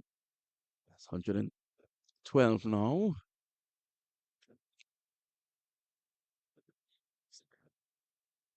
Driving gets one more. So I think Milin is the man. He's well set. 59 or 16 or 47. And he is probably the one to go. My goodness, yes. By the way, that brings up the 50 partnership. So a really big development in the context of this game. But you mentioned the one to go. Watch Hamad Azam also. Because he's a big hitter of the ball. He tends to be the one that goes hard at the back end of the innings. And it's going to be something interesting to behold as they continue to build on this partnership. Well, he's on 14 and he has faced 16 deliveries, which means in a T20 match, if you have faced 16 deliveries, it means you've been in there for a while. And so all the ingredients are there. As you can see, a lovely image there of Palm Views cricket field. This has been a fantastic tournament. You know, you look at all the opens in the United States. I'll put this one ahead. I hope that Mangesh Chaudhary is glued to his television set. But this, Mangesh, of course, is the operations manager here. This is the best. I will say this. I Fairview Cricket Complex has been around longer, so let's just say the ground has more seasoning. No, I'm not speaking of the ground. I'm speaking of the tournament. Tournament itself. Okay, so that's going to be a hard one to argue with. That is going to be a hard one to argue with. And I do have to say that the people who are in the background who make things happen, we're talking about all of the volunteers, we're talking about the match managers. There's so much activity that goes on, so detail oriented, and get everything together to produce such a wonderful tournament. It's really a pleasure to be a part of it. Shenwari is good enough to play a test match, and he's good enough to have taken this all important wicket as well. So 14 from 16, you mentioned it. Hamad Azam had been there for a while. I don't normally see him chipping down the track to a fast bowler. And a man of Shinwari's pace, you're not going to get anyone quicker in this match than him. So you can question the choice of shot, but you also only have 4 overs left. Look at the replay because nowhere near the middle of the bat on that one. Yep. Pretty simple catch taken there by the captain, Akashi Gomel. What he One- did well, though, he did open up himself to the offside. Mhm. But as you rightfully called it, Brian, just didn't get enough of it. And this is why he has to leave. You could see that, Brian. We are so far away with the naked eye. You can see that, but you just couldn't find that computer shop to take your laptop. Are we really going back onto the laptop? We're Oh, going my. to the laptop, really? That's what we're doing. Has left Lenny frustrated. I tell you this though, it gives us an opportunity now to really speak about the organizing committee. It has been a fantastic Yes. Atlanta Open. You know, I came here 3 years ago. My son was playing for Sampami, and it was the first time, and it was not at this venue. It was another venue somewhere else. And it dawned on me that these guys, the first thing that struck me was that they are so well organized. Yes. And I would have fed that information to other people who have tournaments and say, look, you need to take the standard up. But sometimes we don't see where we can improve. And this is why Hassan Tariq, hats off to him. Oh my goodness. He has done a fantastic job. I put this as the best of the Open. New batter in, Anwar Ali. Immediately off the mark with a single down to deep third. Now, Anwar Ali is an all-rounder. Highest international score, 43. Pales in comparison to Ali Khan's high score. That, of course, would have led Bangladesh to their first ever ODI win. It's a record that you can't take from him. Absolutely. You can take his food. Shah Faisal can probably take his lunch, but he can't take his record.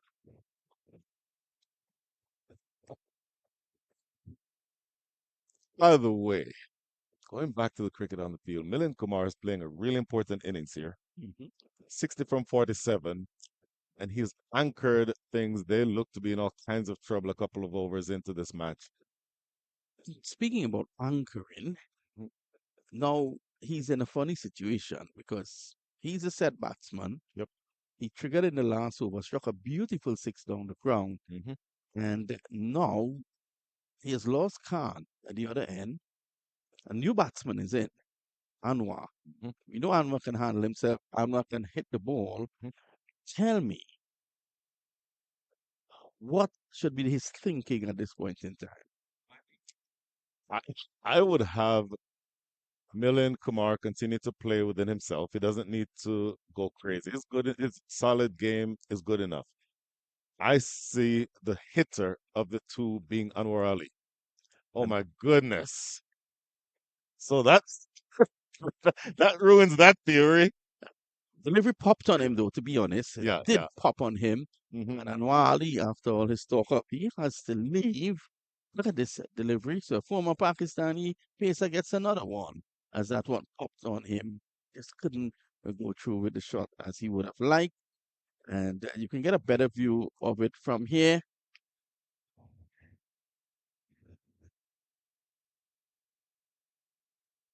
Yeah, on that replay, you could see definitely that it did kind of pop on him, forcing him to play well in front of his body.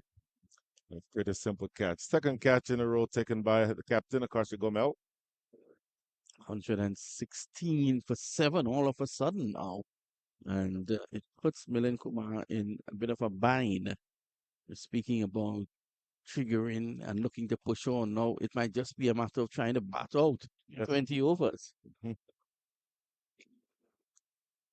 So Mohamed Ilyas is the man coming to the crease. Well, I was just asking you, what should be the thinking of Milan Kumar?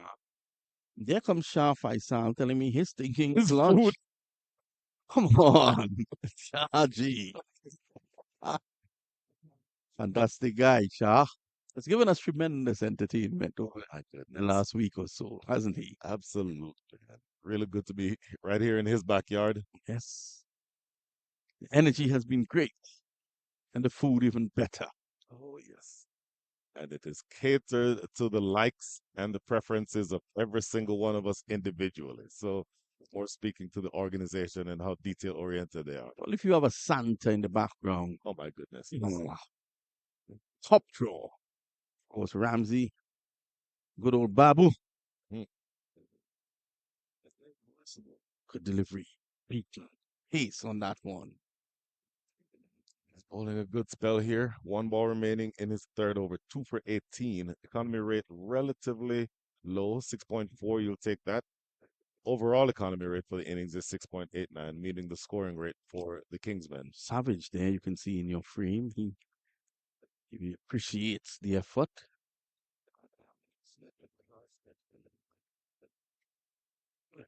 Just a delivery to go in January's over. So they played 16 T20s and a test match as well for Pakistan for below the eyes.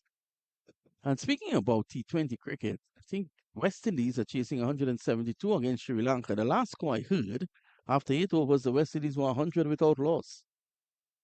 Who is batting? Whoever is batting is in a hurry. Oh, maybe they're trying to get that game over with so they can catch the end of this one. I think, yes. I think one of the batsmen is that boy from Trinidad, South Trinidad, Evan Lewis. In fact, it's now Shah, who's always up to date. Of course. 164 for 4, the West Indies, after 17 overs. Half centuries to, I don't want to say it because the guy's from Jamaica. Brandon King. Brandon King, 63 of 33. And of course, Evan Lewis, 50 of 28.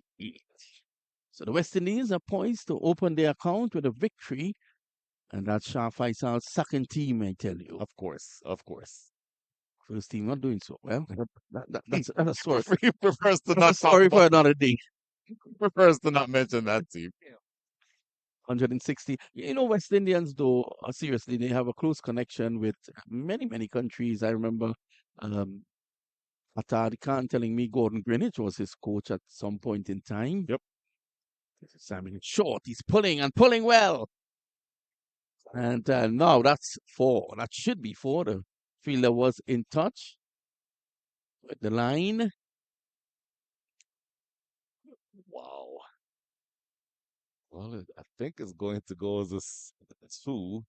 Clearly, you see the evidence. No, here. that's It's 4. completely Definitely tucked 4 with the from our rope. replays. But I have not yet seen a signal from umpire Owen Brown. There comes Babu with the drips. IV fluid. Look at this. Look at this. That's 4. Stevie Wonder could have judged that. So that is really interesting. You could easily make the argument. The last time you and I were on in a game, we said, please don't let it come down to 4. What?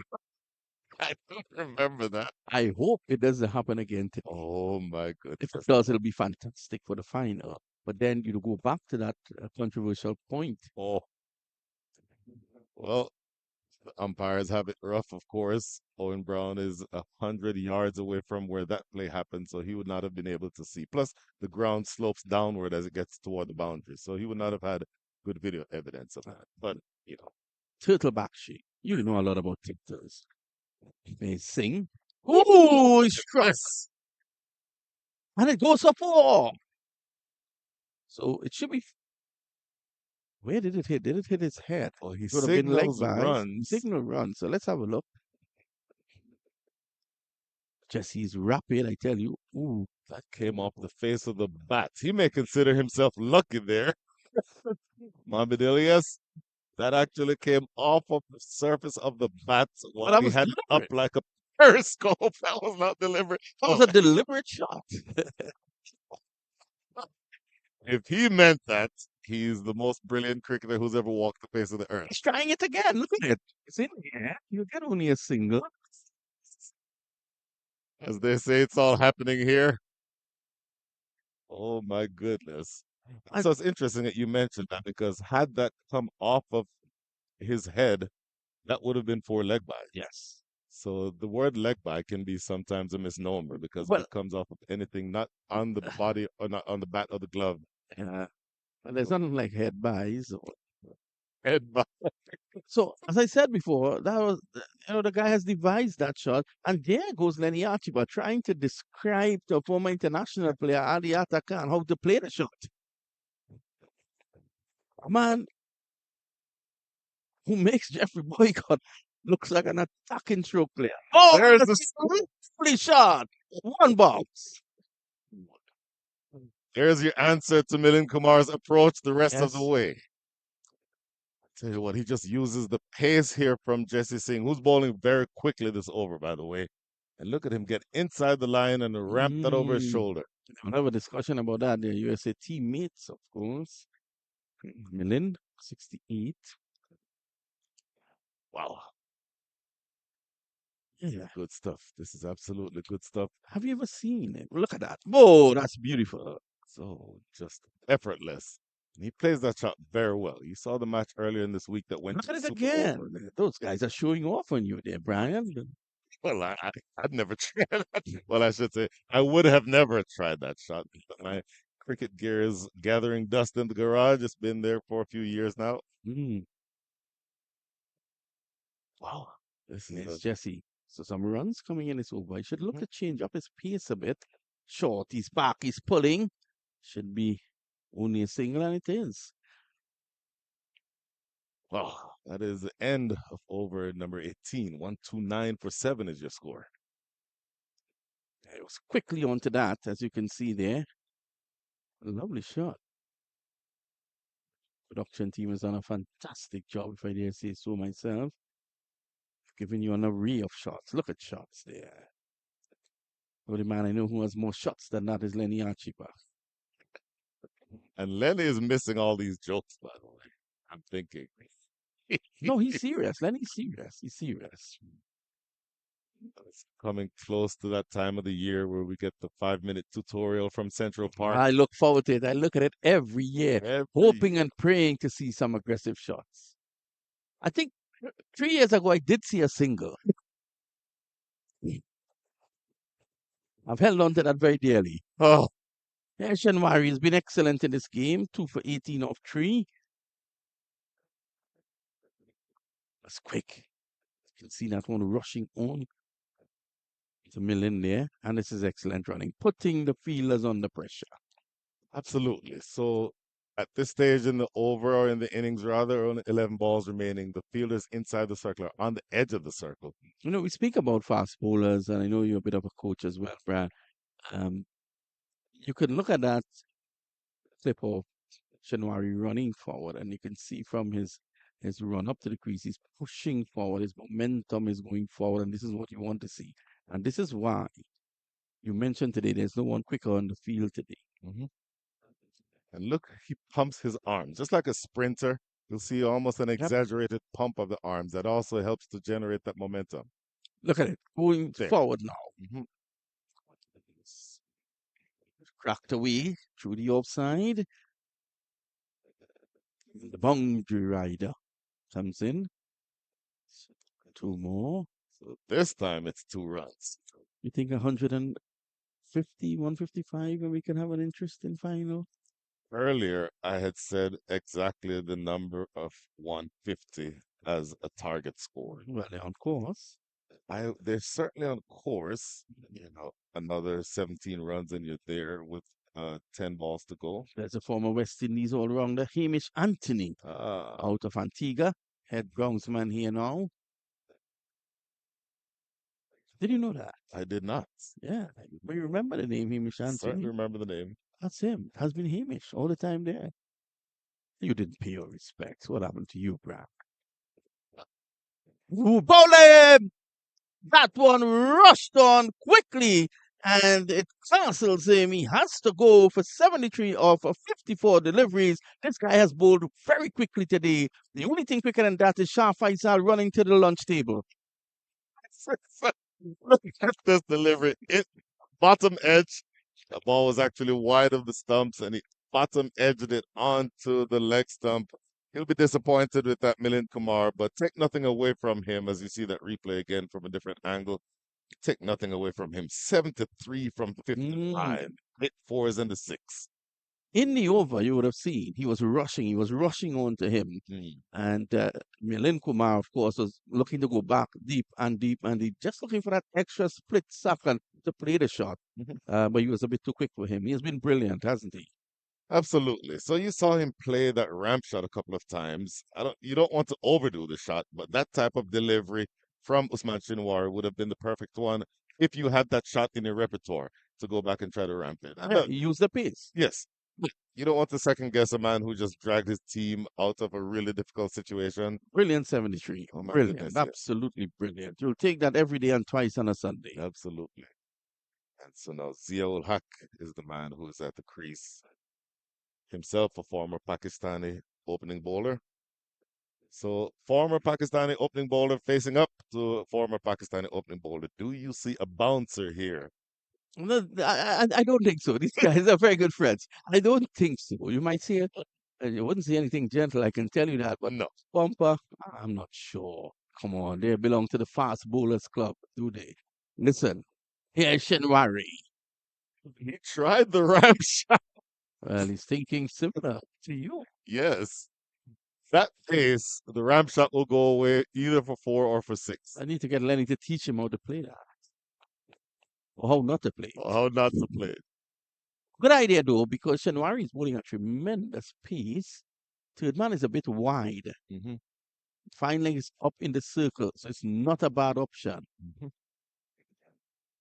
138, 133 for 8. They'll be looking here, Shinwari, for another wicket, looking to bowl Kingsmen out. You don't want them facing the 20 and get up to 151, 55. Shinwari. Another rapid delivery. Yeah, so the chances of getting to 150 certainly have been compromised by the dismissal of Milind Kumar. You would think that they would want to mentally think, okay, let's see what we can do to manufacture a few runs at the back end. Can we get to 145 maybe? But it's certainly going to be harder with the bottom of the lineup at the crease. Well, speaking of peace, your countryman Patrick Patterson was amongst the quickest. And there's a story that I was told by someone in the dressing room, one of the players, I would not call any names. Sure. West Indies were playing against England at Bridgetown in Barbados, and back then that track was pretty rapid. Sure. And Patterson had blown them away. And when it was time to bat, at number 11, not a quick delivery there, Patterson went into the dressing room and put on a chest guard, arm guard, every guard you can get. I was told that Sir Viv got up, walked to the back of the dressing room where he was padding up, looked at him and said, "You like to bowl faster people, but you're a coward." So the player who relayed the story to me said, "You can see Patos getting angry, but he can't tell Viv Richards anything." He went out there, first ball, big swing, 6 runs. Viv had achieved what he wanted. Mission accomplished. Some of the spectators there enjoying this wonderful game of cricket on a Sunday here in Atlanta. Shinwari, good spell. Really good spell. So you're closing out here with 2 left-handed quicks. Carmine LaRue about to bowl over number 20. Tell us a bit about him. Left arm, really solid bowler, tall, delivers a high arm action. very slow to the crease in terms of his run up. I was saying that earlier. I don't know if he's carrying a bit of a niggle, but he's not quite as doesn't bound to the crease as ordinarily as he does. Swung away, length delivery, and that goes for 6. Oh, hammered. Ami Leroux bowling from, I'm tempted to say the cottage end because I heard Lenny Archibald look for a cottage yesterday. He had the entire production team looking for it until the wee hours of the morning. But I think that's Jaish's son's house. Well, that ball almost landed in that direction, but a sweet strike that time by Mohamed Elias. Carmine LaRue is going to want to keep this ball outside the off stump. The left-handers or the right-handers at the bottom of the order like swinging to the leg side. That to me is a better line. Keeping it outside the line of off, making him play from there. If it's into the pads, into the body of these lower order batters, they certainly can be compromised and they can go big. But if you keep it outside the line of off, then that's, I think, a better option.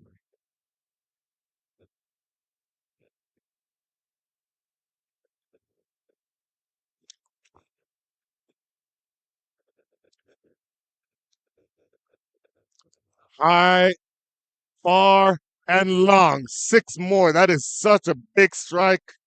Carmine LaRue getting this one just a little too straight, and he goes through with the big shot, going all the way for 6. So this is a good fight back at the back end of this innings, because you've seen where Mohamed Elias is trying to make something happen, and it definitely has put you in a position where you can get there going.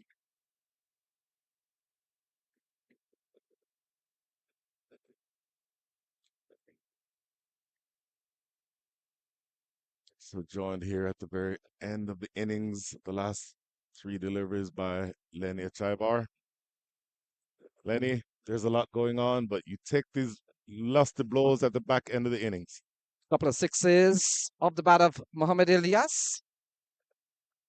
Looking for more, a better ball from Carmi LaRue. Put under pressure here as we come down to the last 2 balls.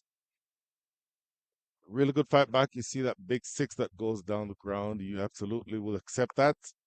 And then if it is in the zone where they can hit it, where they can hit big, that certainly puts you in a position where you have to fix that line and that length. And with the bowlers essentially at the back end of the innings, you don't expect for them to go big if you put the ball in the right areas. So but if two it's ball- too full or too short, they'll go for it. So 2 balls remaining. They will hope to get up to 150. Oh, look at that. Zia Ul Haq tees off. It's into the other ground.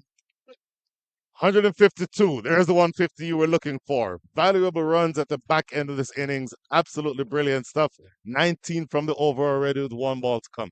And Brian Walters, how important is this momentum? How important is this momentum coming in to the halftime here? 19 runs off this over. We've seen 3 sixes so far. And here we are with the final ball coming up. Carmi LaRue has gone for 19. We've seen 3 massive 6, the latest being the man on strike, Zia Ul Haq. And here is that final ball, 152 on the board. Carmi LaRue. And Zia taking on the pad, he's gone. So Owen Brown raised the dreaded index finger, and the innings ends with a wicket, but 152 short Faisal. Yeah, very good over nonetheless. Full and straight. One of the more easier decisions for Owen Brown. Leroux will pick up the wicket, but he went for plenty in that last over. He'll finish with 1 for 47. 152 is a very, very good score considering where the Kingsmen were at the halfway stage. They'd lost plenty of early wickets, but towards the end, that little flurry from Muhammad Ilyas really propelled them. And now, going into the halftime, they would think that they have something to bowl at. Run chasing hasn't been easy here at the Paramveer Sports Complex, and I think we're in for a scintillating game of cricket when the run chase comes back. An action-packed first innings, like I said in the beginning. It's been a seesaw battle. 2 strong teams going at each other. Nobody prepared to give an inch. Yeah, Shah Faisal, we saw earlier on, Milind Kumar really give them something to go at. And in the end, It was left to the likes of Mohamed Ilyas, and Zia will hack towards the end to give them Are a we late coordinating? Who's flurry. going to throw to Brian or what?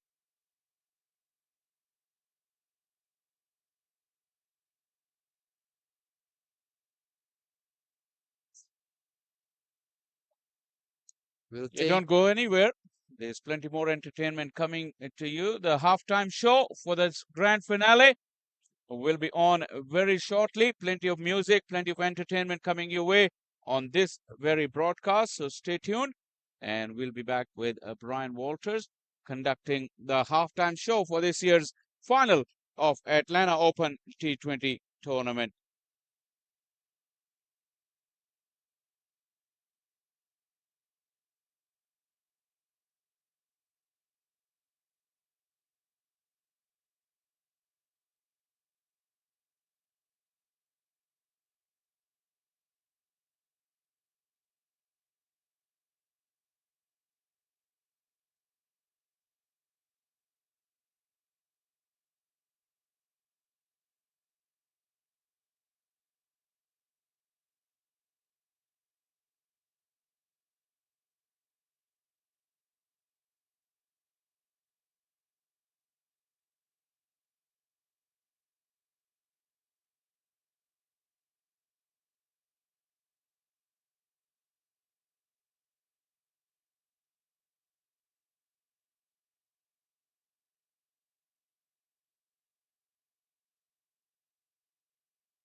You will actually get, jhatkas on your. All right. Are we ready? Are we ready? Yeah.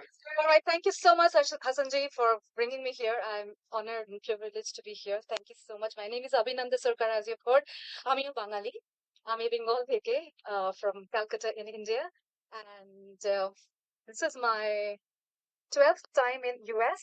I have been traveling from 2023 for my gigs out here. I'm really, really happy to be here. So, are you going to be with me for this short and nice session? All right. Okay, guys, let's hit it. First track, please.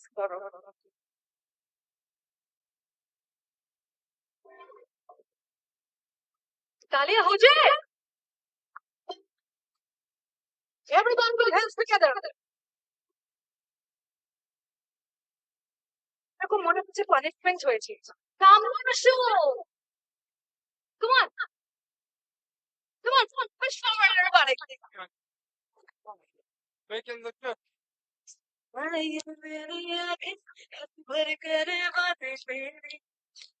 My baby, ये मेरी सांसें रुक रुक सांसें चले तेरी है तेरी मुझे प्यार है तुमसे तुझ पे ही तो मेरा जहां मन सारी सुकून मार फिर तुम मुझे प्यार है तुमसे तुझ पे ही तो मेरा जहां मन सारी सुकून मार फिर तुम लाड़ी के बागे कभी Put your hands up.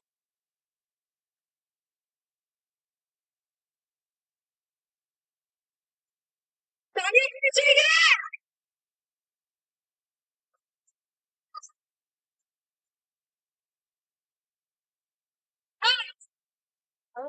मेरी fucking what a kind of experience I feel मुझे प्यार से मुझे नहीं लगे जहाँ बड़े हार से तुम्हारे और ये मेरी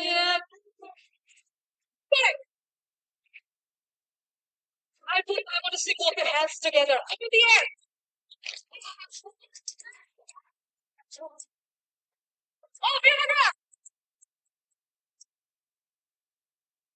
Oh, here we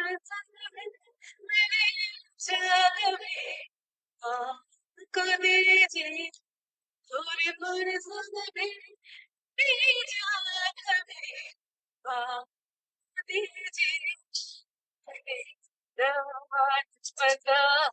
Stick out classic. But second,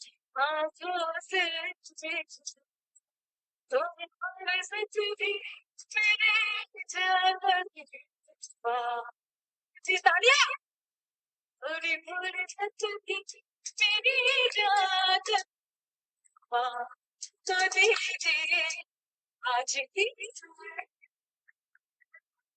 That's what I'm telling you. Come forward, guys. आपके अपने पार्टनर से बोलो आशिक साथ में जाते हैं come on everybody आप भी जैसे भी इधर आ सकते हो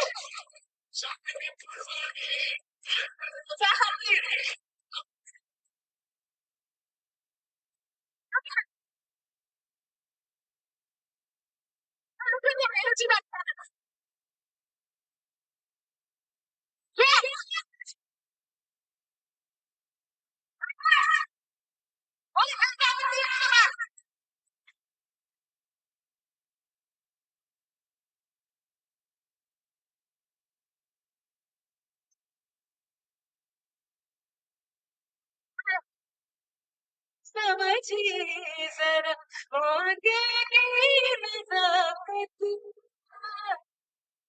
मेरी बहन समझिए जरा आगे की नजाकत बिखरने से नहीं जा सकती हसीनों की इजाजत बिखरने नहीं जा सकती हसीनों की इजाजत नाज़िल तेरा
Maybe it's not a very big crowd, but it's a quality crowd, right, guys? All right. Are you up for some more? Yes? I want to really be dancing to my tunes. ये थोड़ा सा slow था लेकिन अब से जो track बजेगा ये थोड़ा upbeat होगा. So are you ready to dance, all the kids out there? Are you? And I also want you, the whole team, to be on stage with me for some of my songs. Are you ready? Are you? All right. Next one, please.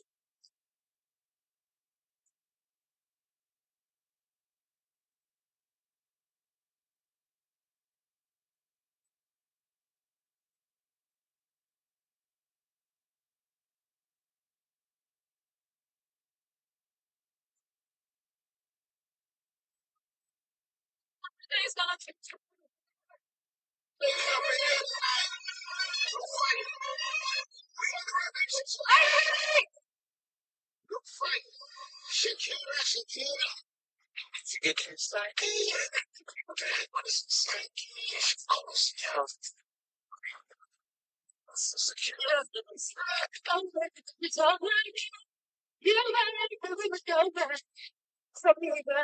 I keep on breathing inside of my body.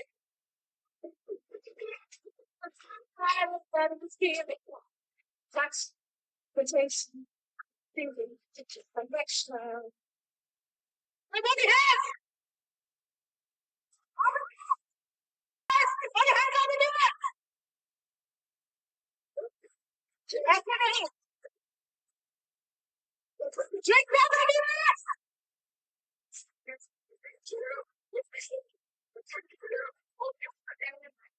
Get out there! You got it! The back!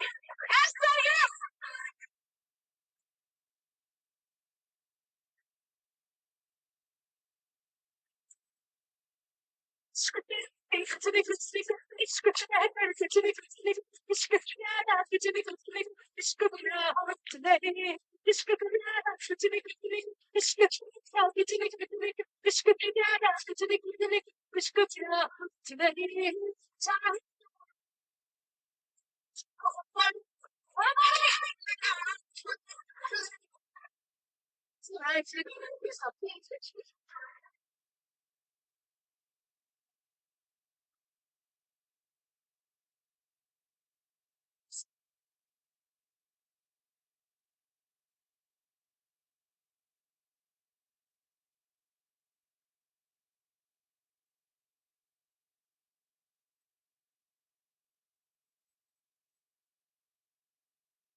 We don't have much time!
छोटा सा एक request है मेरा कि आप लोग रखेंगे थोड़ा सा तो रखना ही पड़ेगा मैं तो मानूंगी नहीं अब since I've come down it's your turn to come up on stage so the whole team I want because काफी लोग हैं लेकिन स्टेज उससे भी बड़ा है so you can all jump onto the stage with me मैं चाहती हूँ गौरव थोड़ा सा इसको ट्विस्ट कर दो अगर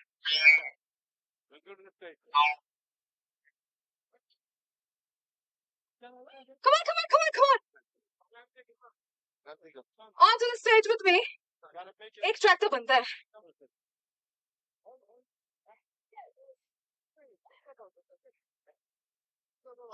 टीम है अयो ये तो बहुत ज्यादा है फीडबैक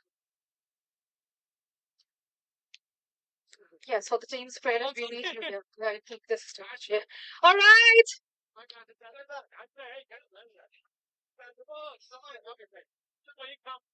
क्या बात है? Why are you standing there? I want you to also on stage. Come on. No problem. Let's have the next track, please.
हाँ, वो यहाँ पे आप लोग कंफर्टेबल है कि वहां पे? यहाँ पे? अरे क्या बात है, मैं यही सुनना चाह रही थी। हाँ जी, sorry I conference 20 again. I thought you would say 16. Anyway, choose. That's too young. I'm just born, so trust me. All right, next one, please. हो जाए? हाँ, देखते हैं. Okay.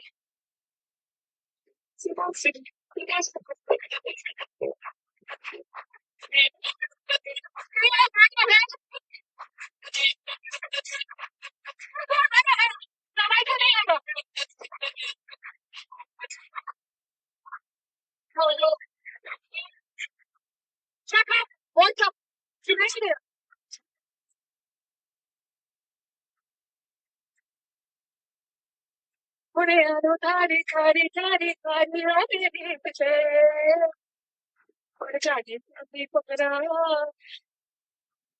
Huh?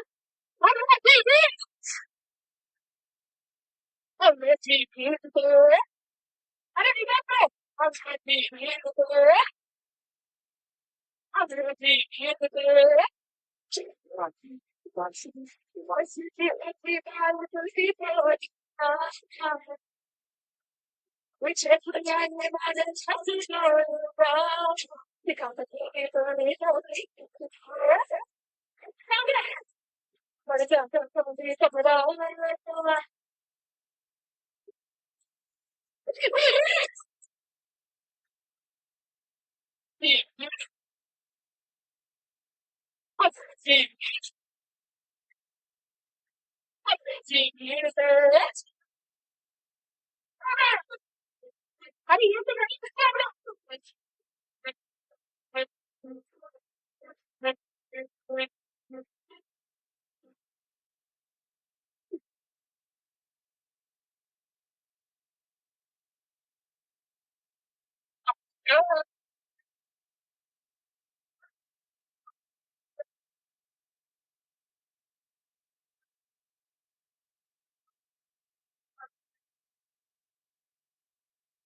You guys are rocking. Thank you so much.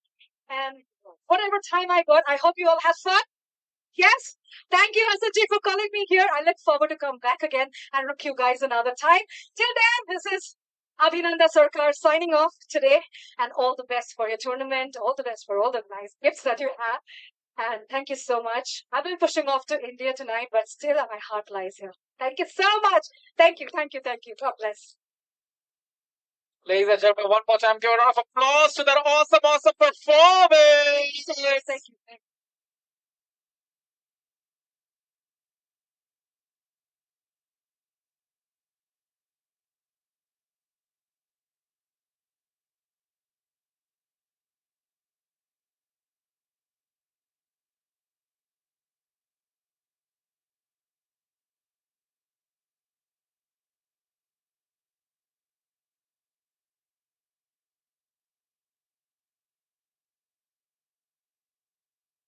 So we welcome you back to the final. We're ready for the chase. Wonderful halftime performance at us. Welcome back, 153 to win. Yeah, I think remember the last over went for 19 runs, and finally Kingsmen, after quite a lot of struggle, because at the half stage they were 63 for 5. So 152 in the end. I think that's not a bad effort at all. But looking at the strength of Clarion Eagles United batting, well, Kingsmen would need to make some early breakthroughs because they have one of the strongest batting lineup in this edition of the 2024 Atlanta Open T20. Yes, Atas, you're right on that. Mukhtar Ahmed, and it looks like the captain Gomel has gone to the middle. Zia ul Haq, as expected, has been given that new ball. You gotta use your frontline bowlers to the good effect if you want to go and defend this total. I like this field set. They've got a slip in place. So anything which goes in that direction, Rakeem Cornwall, we know how good he is as a slip fielder. We've seen him taking some very good catches. So the stage is all set, asking 7.6, and here is Zia ul Haq. He's been good this season. And look at that, starts well, ball that beats the outside edge and goes through to the keeper. Yeah, dots will matter because it's not a big total that they're trying to defend, and the more dots you can produce, there will be a pressure onto the batters. First few overs very important for both sides because you want to start well, and we'll have to wait and see who has the upper hand in the first couple of overs. Yeah, big shot from Mukhtar Ahmed. You want to get among the runs. Has been subpar for him, just 24 runs. Oh, a play and a miss. Ball goes through to Ramesh Raja Jr. So good start here from Zia ul Haq. A good carry to the keeper also, Lenny, because this surface is now dried. This is like very good. So the ball will nicely come onto the bat. So you, as a bowler, you really don't want to bowl in the slot. So he's got to be back of the length and top of the off stump.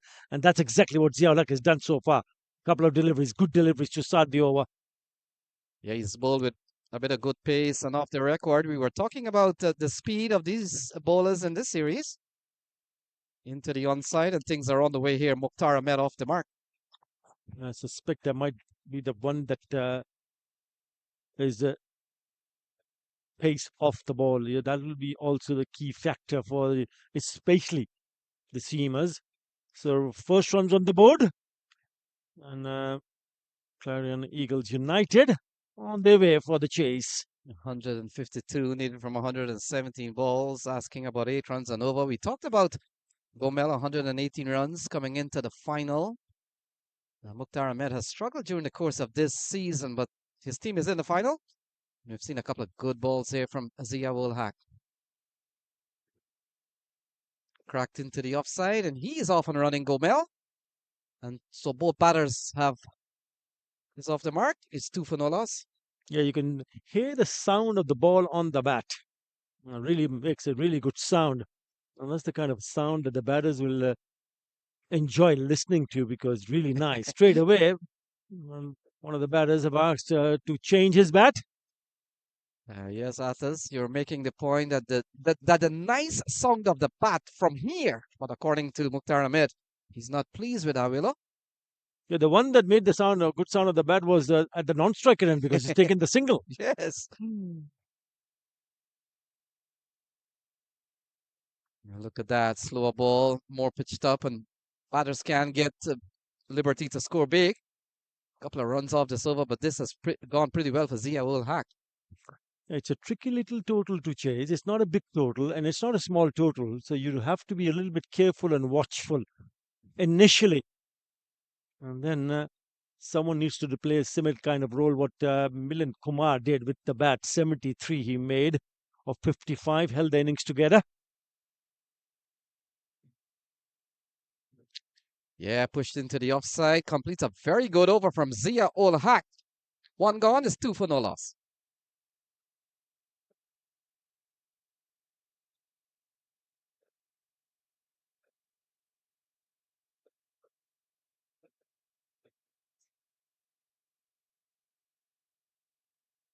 So 151 needed from 114 balls. We talked about getting at about 8 runs and over. But Atas, we saw a very good innings from Milind Kumar. How special that one has been in the final match of the season. Yeah, I mean, if you look at how the innings started for Kingsmen, 44 for 2 in the first 6 overs. But at the end of the 10th over, half of the side back in the hut, so 63 for 5. To be able to cross over and score 89 in the last 10 overs, I think is a very good effort. At least giving some chance to the bowlers to go and try to defend it. I know it's not a big total, but we've seen funnier thing happen. So Mohamed Ilyas has been given the ball. And we saw towards the end that Mohamed Ilyas give the ball a couple of whack out of the playing area, a couple of sixes in the last over of the bowling of Carmel Leroux. So here he is. Into the offside. Well stopped by the fielder by the ring. Saved perhaps 3 runs. Nicely struck, but good cricket all around. Yes, he's speaking about Muhammad Alia's exploit with the bat, laid down the order. 18 of just 8 deliveries. He was the one who put those runs in the last over and gave his side something to bowl at. Yes, Hassan Khan. He's such a live wire in the field. They tell us at us some of your best fielders are placed in that area, high trafficking. Ball comes off. The new ball comes off quite quickly. Backward point. And there is Hassan Khan, saving 3. Good bowling here from Ilyas. Couple of good balls. And Mukhtar Ahmed.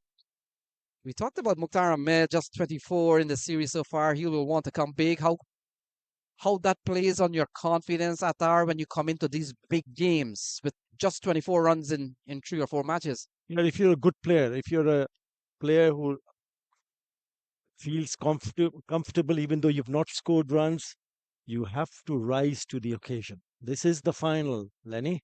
This is what it matters to both the teams, no matter who you are. You got to pull out your best. Straight to the fielder. Yeah, at the back of the mind, there were batters who have not been able to score runs, as you mentioned, pointed out. Mukhtar Ahmed, 24 runs, nothing he has done so far in the tournament, but he can always play a good role with the bat. Important for him. Now what? He's faced 6 deliveries, but he's only picked up a couple of runs. 2 out of 6 deliveries, 2 runs to Akarshid Gomel, the skipper of 3 deliveries. Yeah, we've seen a very good start from the 2 fast bowler, Mohamed Ilyas and Zia Ul Haq, and plenty to come if they want to go that way. Waqas Maksud, another speedster, Anwar Ali, Hamad Azam could be the options for the seam to medium fast bowling. And then, of course, we've got the spinner, Usman Kadir and Hassan Khan. So plenty of options here. But in the meantime, Clarion Eagles have made a quiet start to this reply. Yeah, steady, because they know that it's not a big total. So initially, what they want to do is they see the top order, especially the openers, lay a good solid foundation. Yeah, Mukhtar Ahmed picks up another single, and Anatas, I've seen a bit of Mukhtar Ahmed during the course of the couple of years of minor league, and he has, from the last 3 years, being more of a refined player. I thought when I saw him about 3 years ago, he was really hitting the ball early. And I think in the last couple of years, he's refined his game.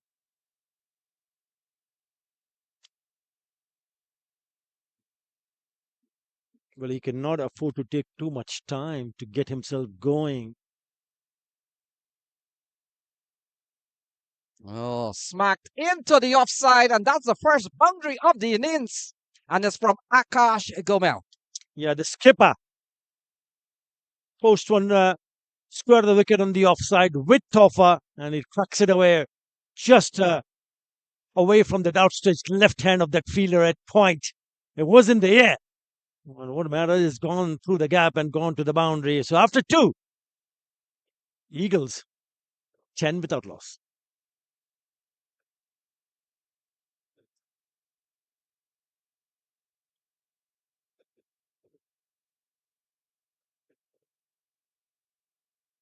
So Zia Ul Haq will continue. First over went pretty well, just for a couple of runs. Seen a lovely shot from Gomel. Last ball to close out the second over. And we come into an equation that reads 143 needed. Oh, lofted into the onside. Runs here for Mukhtar Ahmed. And look at that. Goes away for 4. He picks up his first boundary. When you see one of the batters picking up a boundary, it catches on, doesn't it? A little bit aggressive and good shot selection option there. Was a fielder a deep square leg, but it was in front of him, so he bisected that gap quite nicely, whipping it off his legs for a boundary. So a couple of boundaries here now.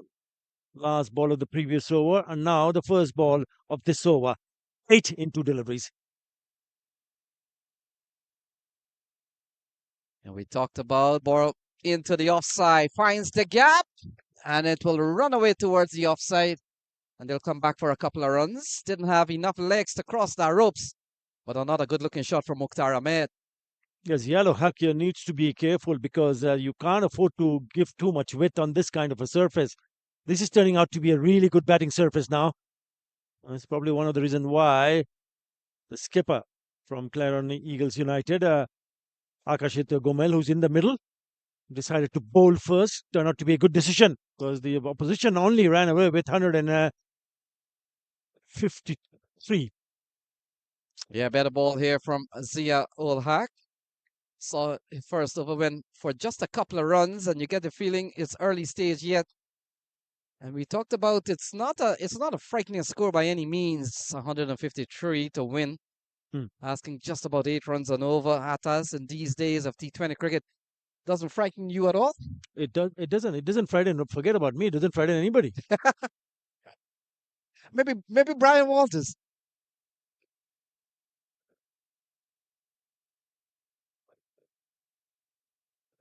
Yeah. In the air, fielder comes in, calls for it, and the first wicket goes down. Mukhtar Ahmed, he's gone for 9. Well, that's the big breakthrough that Kingsmen needed. Posted scored 152, couple of boundaries, but he has the last laugh. Ziaul Haq. Mukhtar Ahmed trying to heave one over the top of the infield, gets a top edge and a relatively easy catch. So, Clarion Eagles United have lost their opener, Mukhtar Ahmed. That's the wicket. You know, again, rolling the fingers over. It's the cutter. Went after it. And a very easy, straightforward chance for the fielder at mid on. So Zia ul Haq strikes pretty early in the third over. Saif Badar now walks to the middle. Another player we've seen potentially could have brought a lot more runs in the series. So just 63. And with his highs being 49 here at us, but we've seen a very good spell from Zia ul Haq. We saw 4 off the first ball, 2 through the offside. But in the end, he's picked up the wicket of Mukhtar Ahmed. Yeah, if you remember the last match, the semi-final that Clarion Eagles United played against Knight Riders, the number 2, 3, and 4 batters were Akarshit Gomel, who's skipper, who's opened the innings, Saif Badar, who's just come on to bat, and there's Mohammad Mohsin. Well, among the runs, everybody getting their act together. Now, nobody could go on to pick up a 50, but everybody played a really good role with the bat. Mohammad Mohsin was outstanding, 48 of 20. Gomel, the skipper, 48 of 30. Saif Badar, who's just come on to bat, 49 of 34. Really get the innings going. Yeah, they posted 197. We had to discount 5 penalty runs that was given to this team. So they ended up by 197. They won 197 to 153, and you're right on that. Seen a big knock from Mohammad Mohsin. Here is Haq. Gomel cut, and that's a good looking shot. Running up towards the point boundary. Fielder comes around, and he does well. In fact, ball rolls away from him, and that's gone away for 4. Yeah, a bit sloppy in the deep. They would need support from their fielders, especially trying to defend this total of 150. So 4 to finish the over. After 3, Clarion Eagles United, 21 for 1.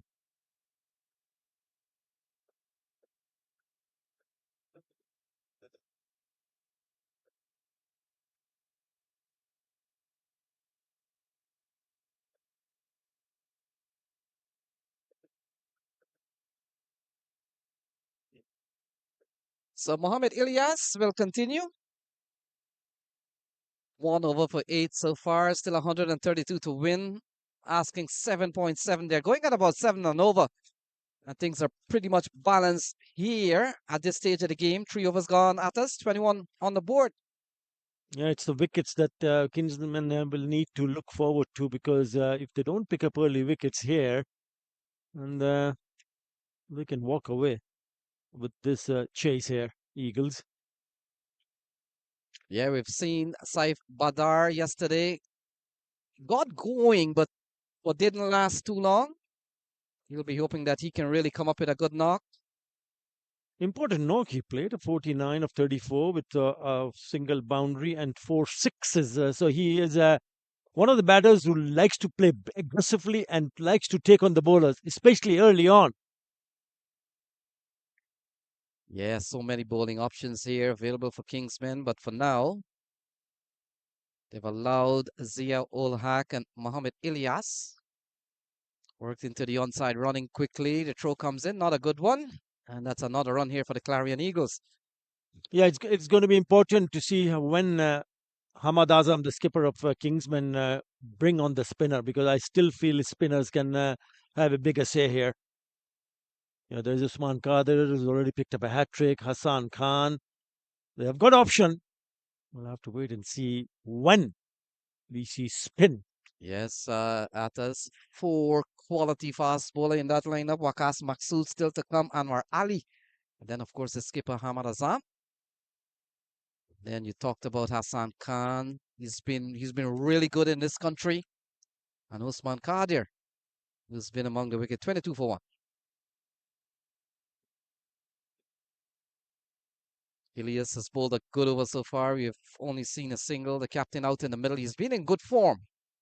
Gomel, and along with Saif Badard, they're going to form that top order here for the Eagles. Still some ways to go.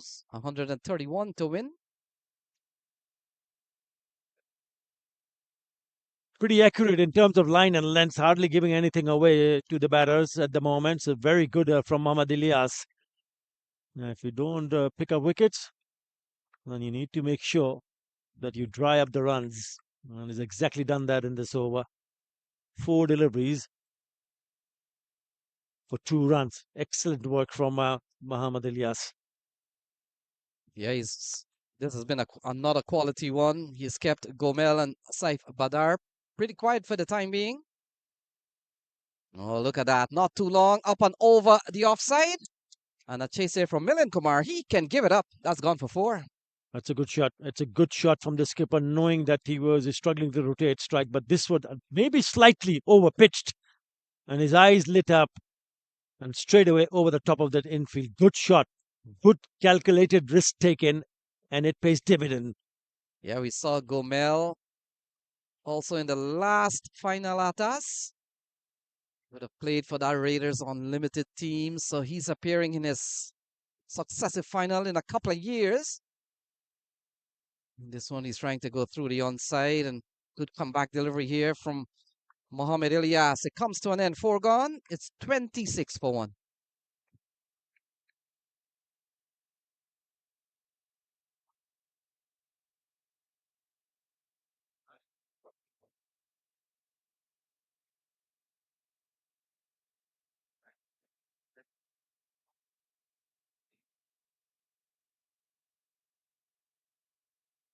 So it looks like a bowling change. Zia ul Haq has been given a break, and it looks like Waqas Maksud.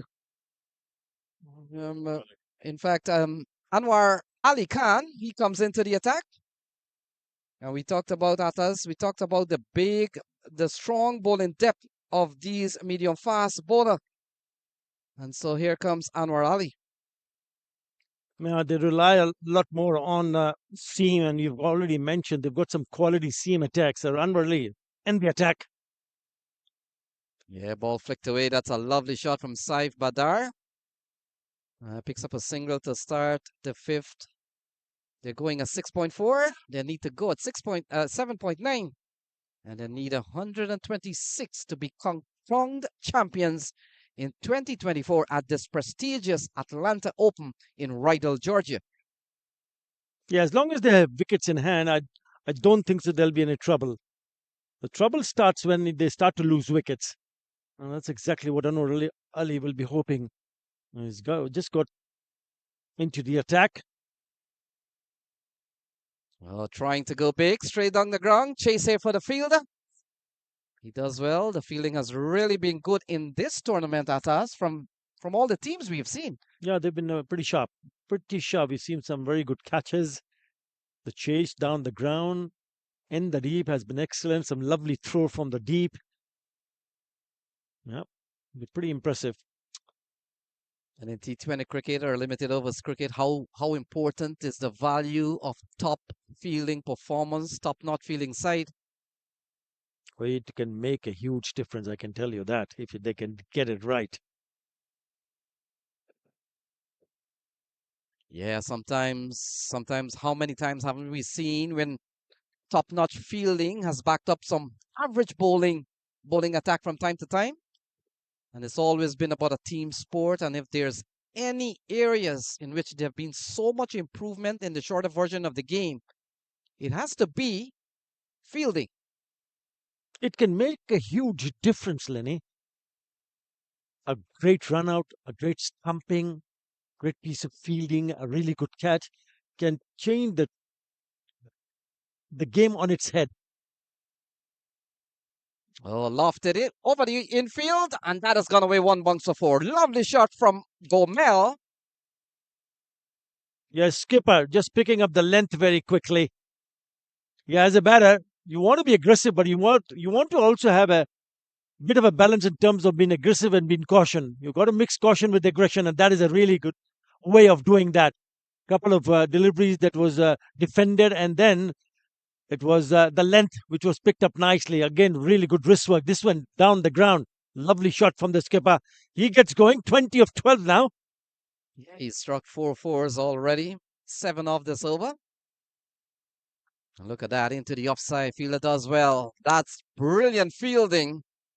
Restricting the batter to only one, Asad Ali this time. Yeah, that's exactly what we want to see. And that's exactly what we were talking about. Very sharp in the field. Setting a very good standard in the field.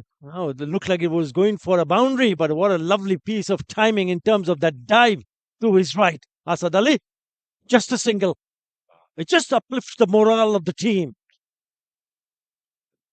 So brilliant work there from the man in the offside, Saad Ali. 8 off the silver so far, and Anwar Ali will bowl the final ball to Saif Badar, who's been kept quiet so far.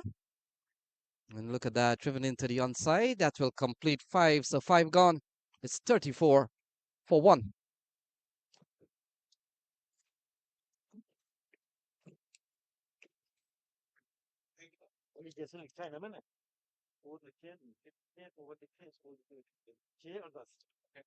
Please. All right, sir. Thank you.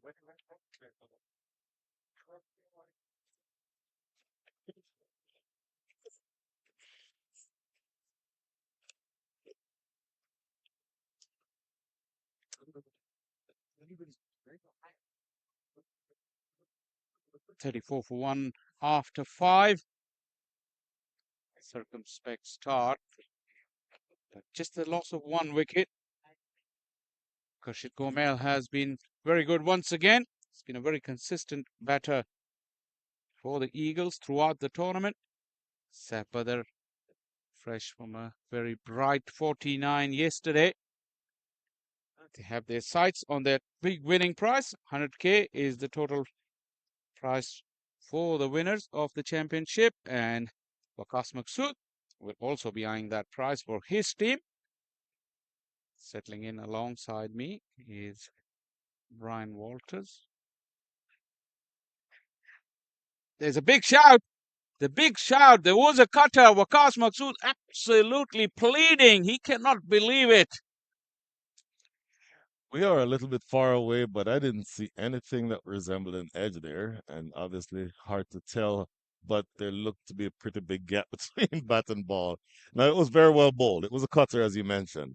Took the pace off, and that ball bouncing a little bit more than Akarshik Gomel was expecting, but I don't think that there's any chance that that was out. There's a bit of a daylight between bat and ball there. Even Yeah, you could see it on the replay. Good decision, Owen Brown. But Waqas Maqsood was on fire yesterday. The conditions are really suiting him. He'll take the pace off, he'll mix them up, and he's deadly accurate as well with his variations.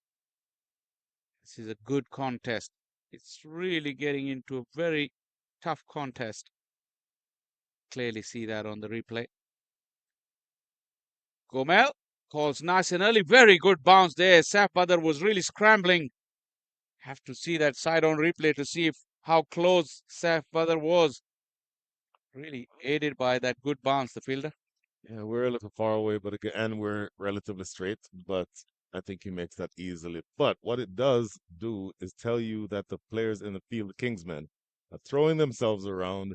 They're taking shies at the stumps. That will prevent, or at least put in the mind of the batters, that they need to be more careful. And it's going to be interesting to see whether or not that type of aggressive fielding has an impact on the way that the rest of this match goes. At least putting the pressure on the batters.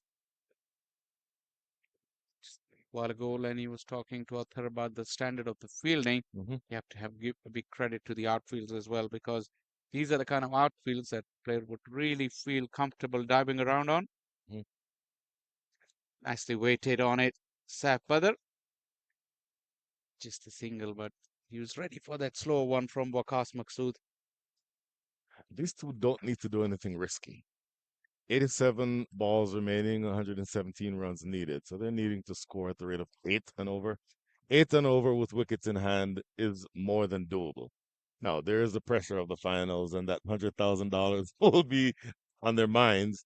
And so that makes you do things a little bit differently sometimes. But if you ignore all those other elements and just treat it like a regular cricket match, this should be a pretty straightforward chase. He's gone up. Is it gone long enough? Yes, it is. One hand off the handle, but still went a long, long way. That cleared the fence straight down the ground. My estimate is that it's about a 65-yard track from the rope to the stumps. So that's probably an 80-yard hit. Akarshit Gomel is not a very big man, but he times it so well. Look where this ball lands, and that one-handed shot that lands clearly over the fence. That is a huge hit from Akarshit Gomel. Yeah, I still have a feeling it didn't come off the middle of the bat. Such is quality of the bats these days and the strength of the batters as well. They spend a lot of time doing the heavy training. Good comeback. Waqas Maqsood is a very, very canny operator, very experienced. He does know his game inside out. Definitely overpitched the previous ball that went for 6, but he corrects the length on this one. That was also slightly off, like a little off break that he bowled, kind of rolling the fingers over it, so that would have aided with the movement away from the right-handed batter.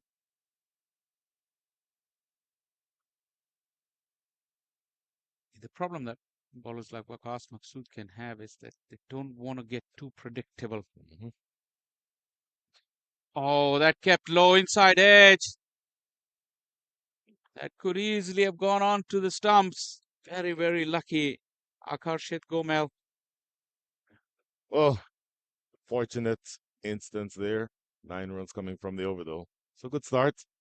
4-3 for 1 after 6.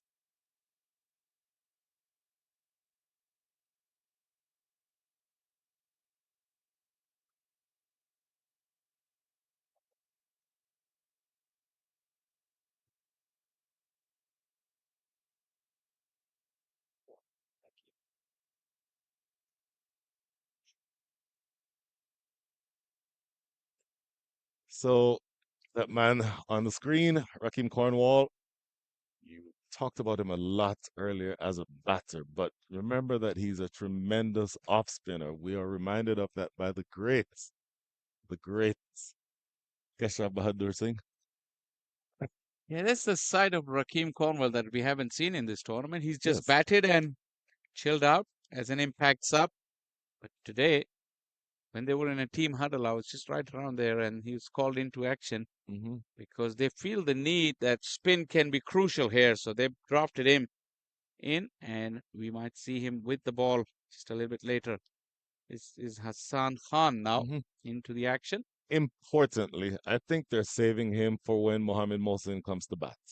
Mohamed Mohsin is a left-handed hitter, a power hitter. You saw him blast the ball to different zip codes yesterday. But the advantage of the right-hander to turn the ball away from the left-handed hitting Mohamed Mohsin is an element that you cannot ignore. Yeah, absolutely. That's a point well made, Brian Walters. You want to give the credit to Keith Self? No, I came up with that one on my Okay, own. that's yours. Okay. Well and truly yours, Brian. Yeah. Oh, So it's going to be isn't in the interesting. air. Oh, how close was that? Anwar Ali lurking. That could have been a crucial moment. Just away from the grasp of Anwar Ali. Once again, turn and the ball sticking in the pitch. Exactly. Look at this again. A little bit quicker through the air that time, but still getting that or that turn off the pitch. Nice clip of the wrist. Hassan looking to turn that ball from leg to off. Mhm. But Saf, because of his reach, he really got a big stride and got his hands out so he doesn't allow the ball to spin. Well, he'll need to be careful with that shot because any amount of turn and you get a leading edge on that, pretty simple catch back to the bowler in those circumstances. But he's done well here. Yeah, if he doesn't get through to the pitch Mhm. with his reach, then allow any chance for ball to turn. That cover fielder, which we've seen in action so many times today already, Yes. once again could be in the game. Oh, This is in the slot and it's gone. Akarshit Gomel down on one knee. And he's deposited Hassan Khan over the fence. huge strike there to finish the over. 10 runs coming from it. Look at this replay. And just a little too full and too straight. It was landing on off stump, but at that length, you're not going to have time for the ball to turn. And look at where this ball pitches on this replay, just in front of that front foot. So that is right in the slot, as you mentioned. Easy shot there to finish the over. 10 runs coming from it. Exactly 100 runs needed for victory. 53 for 1.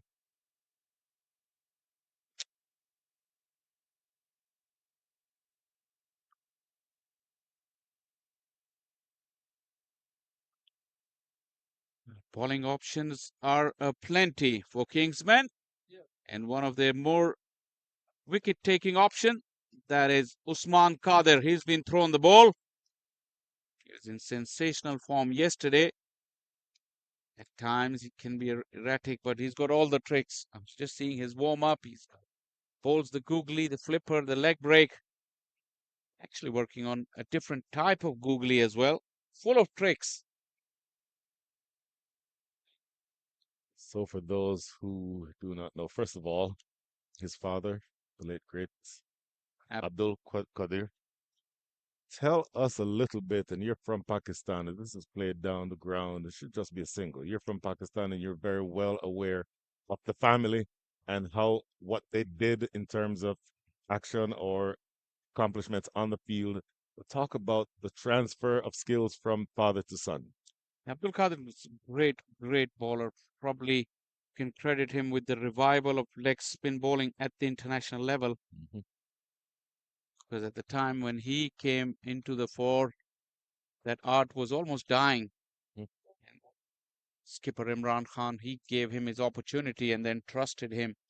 Abdul was a big-hearted bowler, the big hitters of that era. He took him on, the likes of Sarian Botham, Sir Vivian Richard. He used to love to challenge them. And then all the variation. Problem he had at the time that even the umpires didn't know what he was bowling, so he didn't get a lot of the decisions that later on the great Shane Warne started to get when he Yep. started to explain the art of leg spin and the flipper, the googlies and all that. Talking of a flipper, that was a Mhm. flipper from Usman. And Usman is the youngest of the sons of Abdul Qadir. His elder brothers Salman and Imran has also played for Pakistan under 19. Imran was a leg spinner, Salman was a batter, but Usman took up the art of his dad. Chance, not quite. Nasty bit of return for the wicket keeper. Ouch! That would have hurt. That appears to have hit him flush on the toe. That is Ramiz Raja Jr., who's struggling. He has carried a side strain recently. That's not the issue here. I think this throw hits him flush on the toe. Have a look, the throw was bouncing right in front of him. And with the rough and bowler's foot marks, oh, Ouch, yorked him. Yeah, he yoked. He did get yorked, but my goodness, and we're chuckling. That there's nothing funny about that. A cricket ball hitting you flush on the toe, fired in at pace from that close, is not going to feel very good. Yeah, indeed. But I don't know. You may know. Why is it that everyone else would chuckle and laugh when this kind of thing happens to one person? And you played cricket, I played cricket. It's happened to you, to me. We got hit, and Sure. others chuckled. And when others got hit, we chuckled. I don't understand why. Because we're awful human beings. Talking about Ramiz Raja, Uh-huh. you may remember he got a throw. And when he was batting, he got hit by a throw. That was not funny either. Well, we all laughed and we still laugh. Yeah. When I think about the picture, the way he's in his run, he broke into a couple of jumps and skips. That was really indicative of the pain that But he's didn't hit him instantly, but just like a second or two later sure, after getting sure, it. sure. Now, remember, even carrying all that pain, and he was too much in pain 2 nights ago to feel or to keep. So Yeah. he was in the field. The ball was on the boundary, trying to keep him out of harm's way. The ball was struck toward the boundary to his right. He sprinted and slid and prevented a boundary. Even as much pain as he was in, he's a really, really dedicated cricketer, really dedicated to the craft and to the team. And that's always good to see. Yeah, and that brings us to the other side of these players. We watch them play. They really entertain us with their skill and quality day in, day out. We also got to remember what are the rigors that they go through, what are the pain levels, the pain barriers they have to overcome to be able to maintain their performances on that stage. This is really commendable. Hmm. Well, I believe that he's going to be fine. Just taking some time to, let's say, assemble his weapons of war, put the pads and all of that back on. One ball remaining here in over number 8. 4 runs have been scored in this over, so that's a good over economy wise. But the important thing is that they're building a partnership here. It's now worth 41 runs. Wickets in hand going in toward the back end of this innings will be important. Yeah, absolutely. As long as they have wickets in hand, that required run rate at the moment of 7.89, it shouldn't really worry them. What Kingsmen did themselves yesterday, chasing that paltry 70 odd, they kept losing wicket. So in the field, they would realize the importance of taking wickets, and that will really keep them in the game. The game plan is pretty clear for both the teams. What they need to do, go on and do it in a pressure game, is a completely other thing. And that is the intrigue and drama that awaits us. It's going to unfold in the remaining 12.1 overs. Finally, we're ready for the action. Usman Qadir.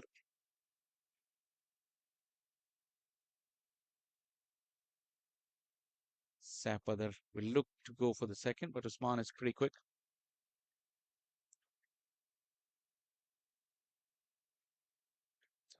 That is the over bowled. 8 done, 58 for 1.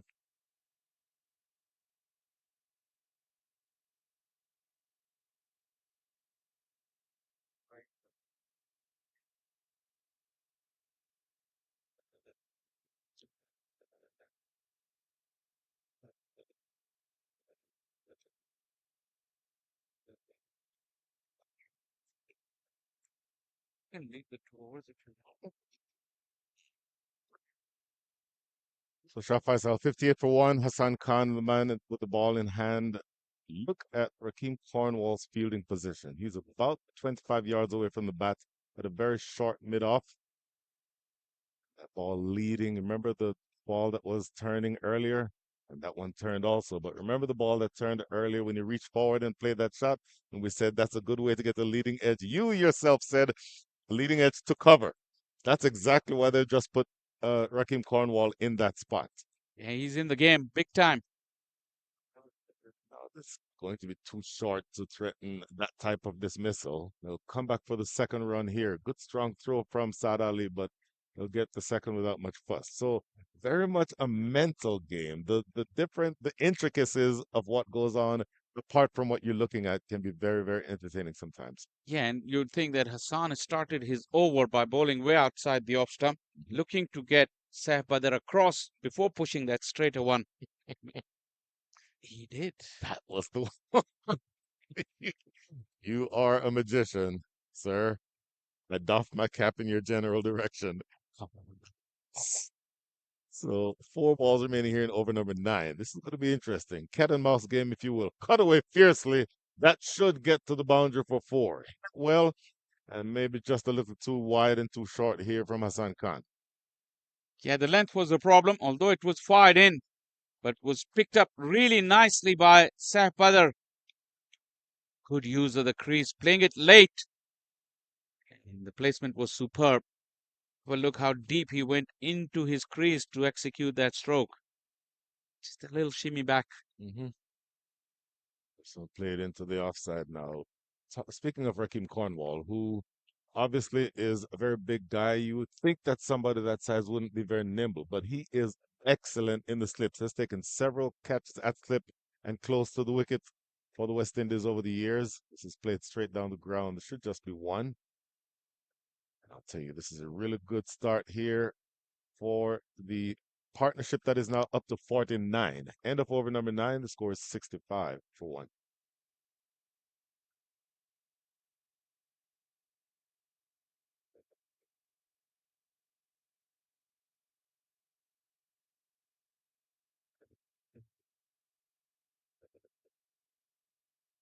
The brain trust of Kingsmen has got together in the middle. I think they've realized they need a wicket here. Hassan is generally their bet to go for the wicket. He's gone for 17 of 2, and now Rakim Cornwall talking about his bowling, his fielding. Now he's been given the ball, and a breakthrough is the requirement by his skipper from this big man. Yes. 49-run partnership.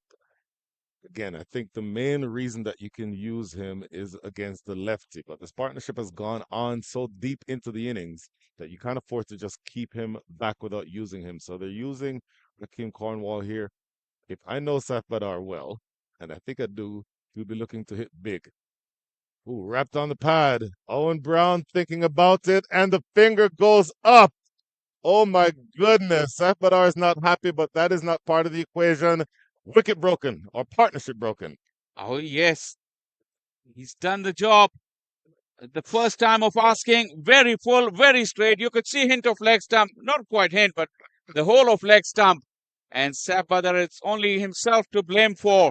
It's a very good decision from Owen Brown once again. And a big breakthrough by the big man. Have a look at that leg stump right behind. Plum in front. I'm not sure what the reason is for the disagreement. Look at this replay again. You can, as Jeffrey Dujon says, a man fixing his pipes could not be plumber than that. That is dead straight. That is hitting middle, maybe middle and leg. And unfortunate for Sabata, he will be dismissed. And here is the moment in the match. This matchup is going to have everything to do with what happens the rest of the way. Rakim Cornwall v. Mohammed Mohsin. Wow, what a mouth-watering contest. And we said it earlier that Rakim Cornwall has been included specifically to go against Mohsin, but he was brought in to break a partnership, which he did, and now he will be bowling to Mohsin. So the plan has worked perfectly for the Clarion Eagles. Oh my goodness. What a moment in this match.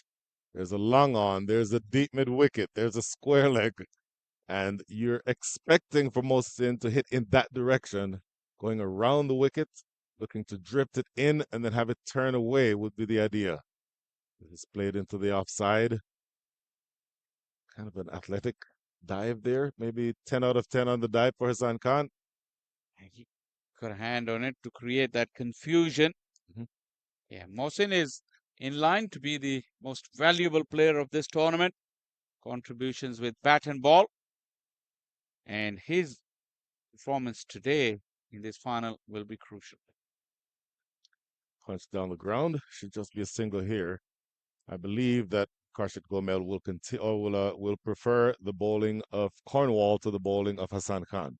Because obviously he's turning the ball away from him, Hassan Khan, whereas Raheem Cornwall will be turning the ball into him.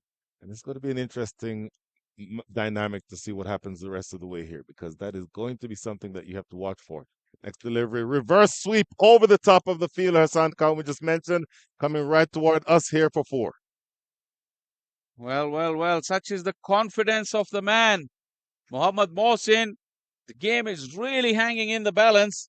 Second delivery, no problem whatsoever. Goes reverse and gets it over the infield. It's cat and mouse game that we talked about, because this ball is, oh, look at Lenny Achaibar on that replay, just that throwing arm straight out of the screws. Next delivery, off the back foot, plays to the sweeper out here, Saad Ali. I'll tell you, the cat and mouse game that you talked about, he went reverse sweep, which is a good option because the fielder is inside the circle, and that, I believe, ladies and gentlemen, is going to be something to watch for the rest of the way. It's a good option, but Raheem Cornwall is very tall. Mhm. Had to be wary of that little bit of extra bounce in the top edge. But Mohsin, being Mohsin, he took the chance. He got away with it, put the pressure back on the bowler, and made it a good over despite the wicket for his side. At the halfway stage, it's 73 for 2, and the required run rate is exactly 8 for the second half.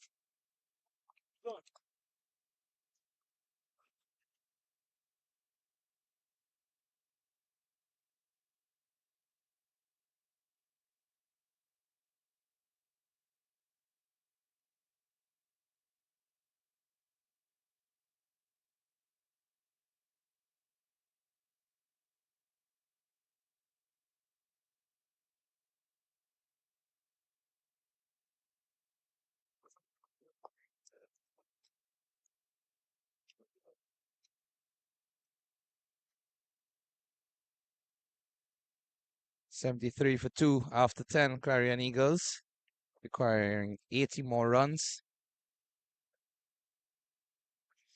Full and hoisted over the ropes for 6. Lusty blow there from Akarshit Gumel, the captain of this Clarion Eagles team, and a cardinal sin on that first delivery from Kadir. Yeah, it's a poor delivery. It's a poor delivery. And it's a full toss, and he's not going to miss out on that. Akarshit Gomel has been batting for a while, and he hits it away for the maximum. He needs to get going. 47 of 28. It's turning out to be a really good innings from the skipper, leading from the front. That's a better delivery from Kadir. Up in the air. Fielder coming around for the catch, but it drops just short of him. You wondered for a second there whether that would have been another breakthrough for the Clarion Eagles in terms of getting that wicket. Oh, he would have been in trouble. He didn't strike it nicely. Remember the one before that went all the way for a 6. Yeah, it was not there, but it still went through the shot, and he's lucky that it's fallen no man's land. He was going up with some more flight there, Kadir. First delivery was flighted a bit too much as there was a full toss, but that's the right length he'll be looking to bowl. And quicker through the air this time. That's cramping. Mohsin for space. We know what potential he has with the bat. Oh, yes. Last match, the semi-final, he smashed his way to a very quick fire 48 of just 20. And again, quick and flatter through the air. You've seen the difference in the approach from Kadir to the two batsmen. To Gomel, he's flighting the delivery, looking to get some purchase. And to Mohsin, he's just pushing it quicker through the air. Yeah, if you're in the attack and the batter somehow managed to score runs off the very first delivery, which happened here. Remember, he hit a 6. So then the pressure really not on the batter's mind, because you can always look to rotate strike here. And again, lofted in the air. Fielder coming around, and that's an excellent attempt at preventing. Well, in fact, he did stop the 6, and it goes for 4. So an excellent fielding attempt in the end. Well, he's taken on Osman Kader. Looked a pretty decent shot, but in the end, so close yet so far for the fielder. He did manage to get hand to the ball. Yes, as you rightly pointed out, Keshav, he certainly stopped that 6. Otherwise, it would have gone. And it pulls it back, but unfortunately, the ball just rolls over the boundary ropes. It's turning out to be a good over for the Eagles. Again, flighted, played alongside the carpet this time for a single. But what an important over there for the Clarion Eagles. And they picked up 13 runs in that over, just bringing that target down, making it much easier for them in this run chase. 86 for 2 after 11. And also with that boundary, Akashit, the Gomel goes and picks up a 50, a very valuable 50. This is the final. And the skipper has put his hand up. He would need a little bit of support, but at the moment they're cruising along. 86 for 2 in 11. Yeah, Gomel really has been leading from the front for his team.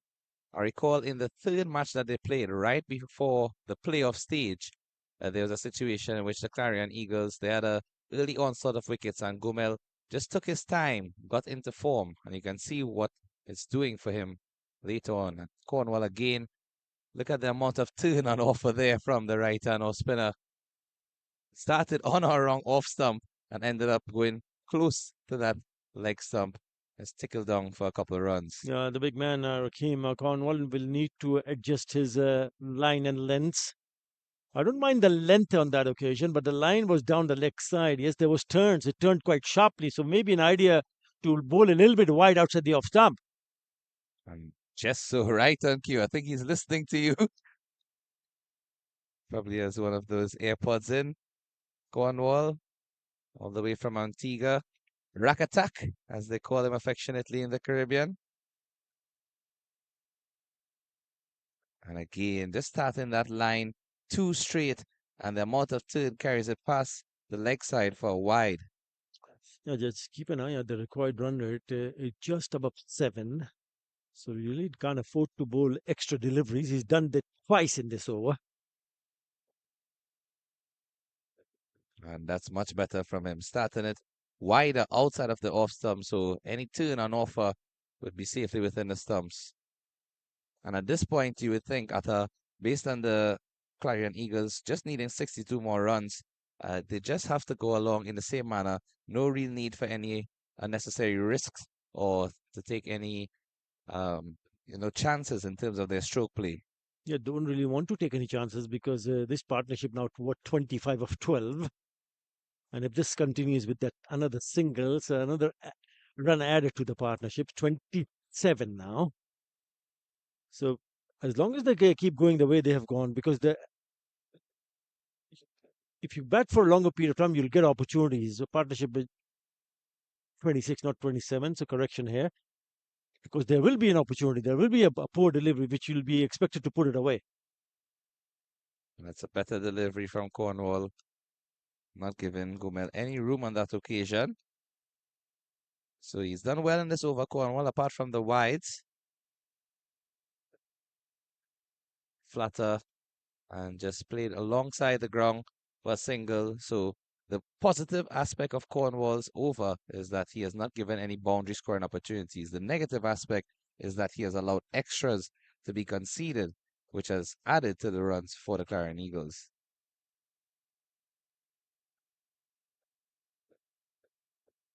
Another dot delivery to complete the 12th over, 93 for 2. Clarion Eagles requiring 60 at this stage. Yeah, it's about how Kingsmen would need to increase the required run rate, and that's how you can create a bit of a pressure. But at the moment, 8 wickets in hand, well set. The skipper came on to open the innings. Is well set on 55 of 35. Yeah, Mohammad Mohsin also know what he did in the last match. So this is the pair, and if they can break this partnership and try to get a new batter in, maybe there will be a bit of a pressure. But at the moment, as I said earlier, not a big total to chase. You can only go on to defend this 152 that they made by picking up wickets. They've only managed to pick up 2 so far. And you just wonder if they might want to try something a bit different, maybe a bit more of an attacking feel. Just keep the batsmen thinking. Yeah, it's just been too easy, isn't it? No real pressure. Maybe have one of the fielders that long on and long off to come inside the circle and see whether the batter takes the bait to go over the top. It's a change of ends as well from Wakas Maksud back into the attack. 9 runs conceded in his first over. And normally 9 runs in a T20 game you would consider to be a fair economy. But given the way that Maksud has bowled in this tournament, that's considered expensive by his nature. He really hasn't given anything away at all. Been one of the leading bowlers, getting wickets and being very, very economical. Short and pulled away into the leg side for a single. Mohsin just oozes with confidence. Every stroke he plays, I'm sure it reminds you of yourself back in the day. It is important to understand the role that is needed for his team, because it's the skipper Gomel who's been striking it nicely. So it's a good mix, because Muhammad Mohsin is dealing in singles, 9 of 8.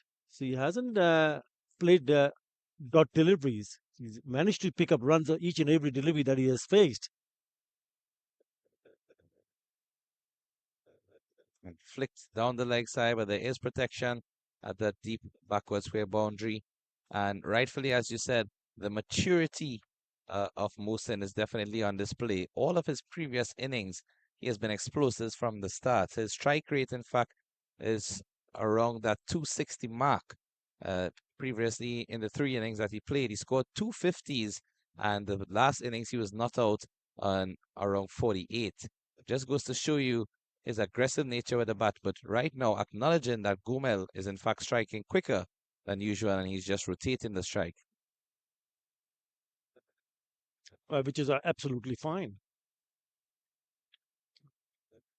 And also the fact that the last time when he went in to smash those 48 in quick time, they were setting up a total. So there's a big difference. When you're setting up a total, you bat a little bit more freely.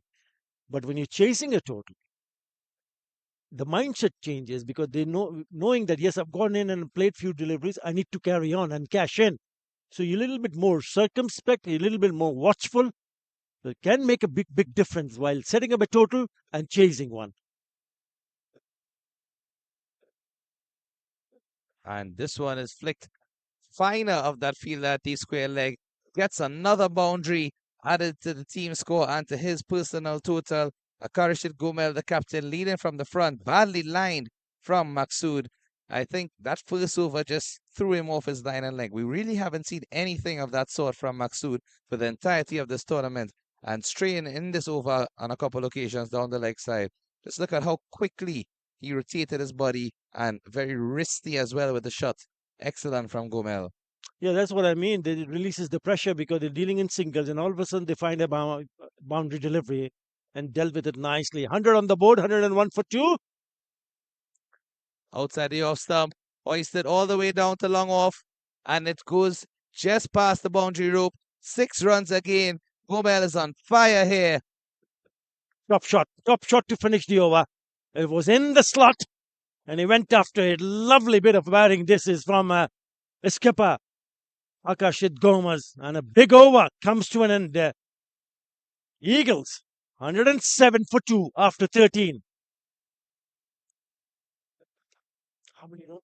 9. He had 9 in the first over, right? So 17, no, 23. 9, also 15, 14. Yeah, 14 runs in that over. Just makes life a little bit more easier for Clarion Eagles United. Not chasing a big total. They now require 46 from 7 overs. And for the very first time, the required run rate has come below 7 runs in an over. Yeah, just getting pedestrian-like for the Eagles at this stage. Cornwall resumes in his third over. That's the exact line and length he'll want to be bowling to Mohsin. It's angling on or around that middle and off stump line and turning away from the left-handed batsman. Looped in the air, and Mohsin comes down the wicket. Doesn't get a proper connection. Fielder gathers but does not collect it. And it's a drop catch. Anwar Ali, is it? And you can see Cornwall just with a wry smile on his face. This might just hurt them because they're looking to break this partnership 42 of 24, relatively easy chance. I thought at one stage it was the bowler himself, Raheem Gomer, going for the catch, but in the end, they make a mess of it. Cornwall unable to turn around quickly enough to get there for that return catch. And you just wonder if that was the moment that Kingsmen needed to turn this game on its head. Really would have been an excellent breakthrough at this stage, especially for a batsman of Mohsin's stature. Yeah, important. I told them this might just hurt them badly. Full on the leg side, swept nicely, but just a single. Because you would want to see new batters in the crease all the time, and you can only do that if you there is an opportunity and you grab it with both hands. We swept that away for a single. There is protection in the deep. And Mohsin this time takes advantage. Isn't that what they refer to as rubbing salt in the wound, adding insult to injury? Yep, well, that's exactly what I meant earlier on. Dropped in the same over, and he comes back on strike and whips it away on the arms. It's a poor delivery. It's a long hop, and what a lovely shot that is off the back foot. He just packs a punch. He loves playing big, aggressive shots, and that's come from the sweet part of the bat to go for the maximum. And again, go into that same area of the field, but this time along the ground for a single. You really cannot give anything away to Mohsin. 14 overs complete, 116 for the loss of 2.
So Mohamed Ilyas is back into the attack after that expensive over from Maksud from the same end.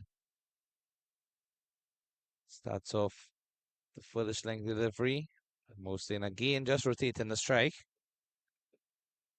Started off going at around a ball. Now he's up to 19 from 14.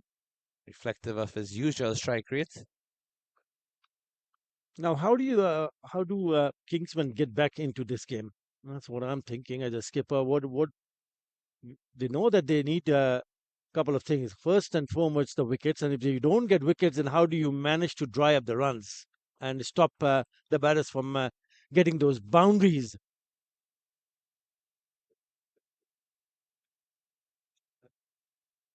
That's a much better line and length from Ilyas. And also the fact that I haven't seen the bowlers trying to attempt to bowl a Yorker, which can turn out to be a wicket-taking delivery. You really haven't seen any Yorkers. You have not seen as much use of the cutters as well. And you just wonder if the Kingsmen have left it a bit too late at this stage. They really need to try something different to see if they can get a breakthrough. Otherwise, the Clarion Eagles are more than happy to just continue getting the singles, waiting for those bad deliveries, hit away to the boundary. But someone of Mohsin's nature, he can turn a good delivery into a bad one. Backing away on that occasion, the bowler follows him, but still too wide past the leg side. And umpire Brian Kane signals. And that's not going to help. That's not going to help the Kingsmen at all. I would like to see someone at least try to bowl a Yorker here because they need wickets. They need wickets. This game is going away from them. Now the required run is 6 runs in an over. So they can do it in singles without taking any chance. That's the reason why I feel that they need to do something different here. Oh, swatted away powerfully from Musin. Did go straight to the fielder, but just look at the amount of power on that shot. My word. It burst past the fielder through his hands and just sped away to the carpet for 4. That is a very powerful shot. He had managed to put hand to the ball, but even then, it did not stop that ball to go and cross over to the boundary.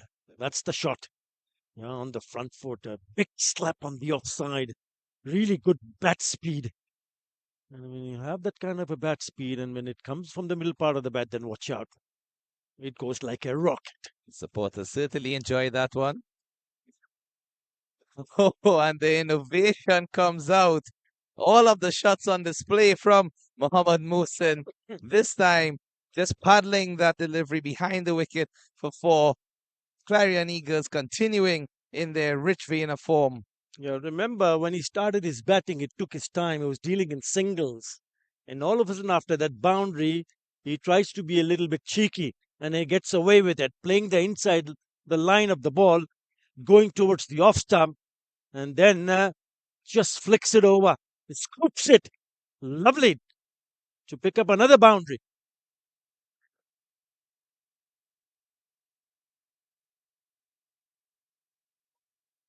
Cut away in the offside. Through the gap. It's excellent placement from Musin. 3 consecutive 4s. At this stage, it definitely seems as if Clarion Eagles are going to take the victory home. Well, it looks like that they're in a bit of a hurry, isn't it? We got so much time. It's only the 15th over. And they've got really close. They only require 22 from 5.1 over. Another cracking shot. Not a great delivery, I must admit. Is wide, short, and gets the treatment. And that's a better length delivery. You were asking for a Yorker, and finally, we have seen it implemented from Ilyas. Unfortunately, not the right line, and the batsman still able to get a single. Completes 15 overs, 132 for 2 at this stage. Clarion Eagles need 21 from 5 overs, required run rate of 4.2. What an exciting final we have had here at this stage in the Atlanta T20 24 edition. And I will kindly take my leave for the very experienced pair of Mr. Vinod Mamchan and Mr. Leonard Achaiba. Sunderland. Just 21 required. And they would have dethroned last year's champions. It's going to be Cornwall. Looking to see if he can normally comes from a very high trajectory. Looking to dart it in like that. This time he's out of here. In the zone.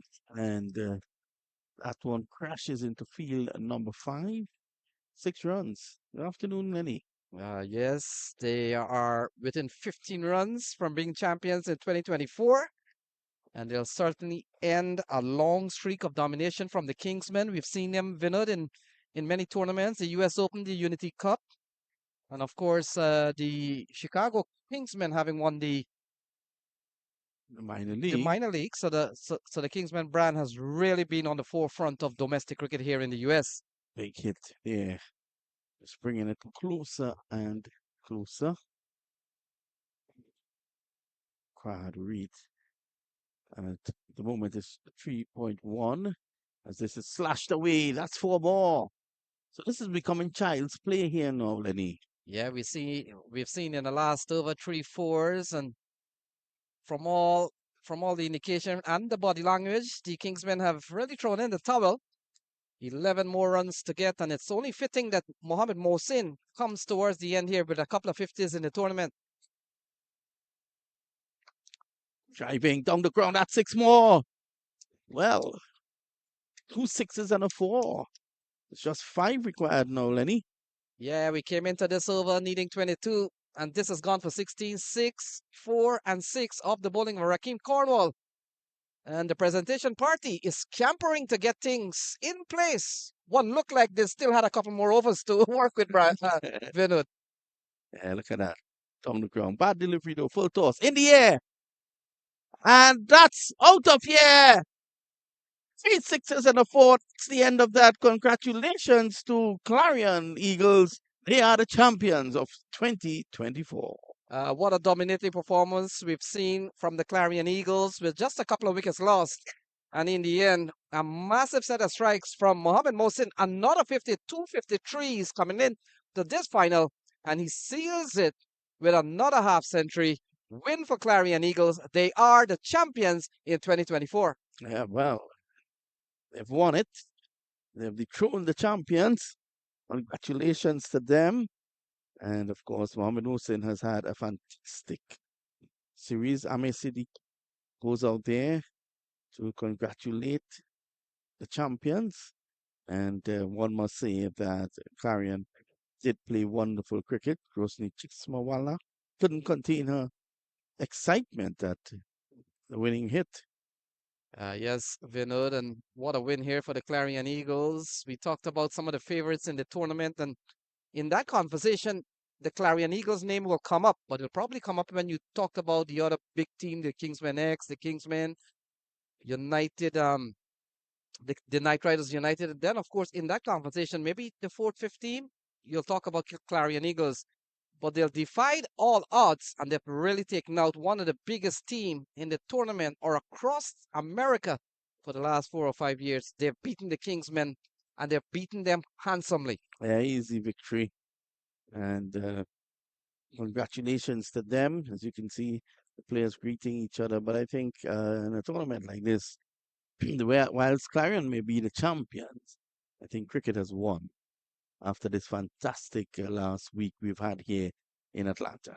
Yes, Vinod, and you look at Mohammed Mohsin, he could put his hands up and be a prime candidate for the MVP of the tournament. It will be hard to beat his string of performances coming in all through the tournament.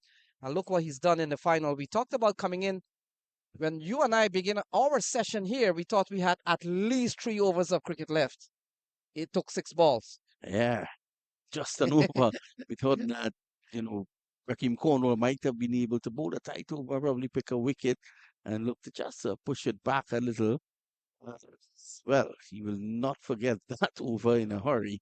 3 6s and a 4. It was finished after only 4 deliveries. So you're not missing any of the action as we are going to just take a short break. Yep. When we come back, we should be across at the presentation ceremony. Thank you, thank you, thank you, thank you.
ladies and gentlemen, and thank you for being here. Thank you and welcome to the post-match ceremony. We've had, I think, a wonderful ceremony, and so at the pre-tournament banquet, we had a lot of thanks that we gave.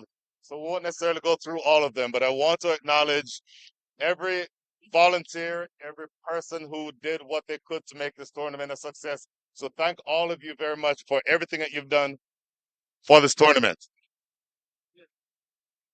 Now, we are honored to have in our presence today a man who is visiting because he's part of the Nepali national team. He's also coached the Rajasthan Royals, Afghanistan, Cricket Canada, and we'll invite him up to say a few words. Please welcome Monte Desai.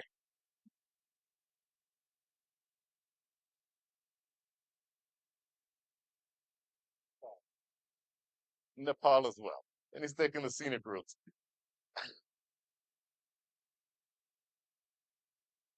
Thank you again.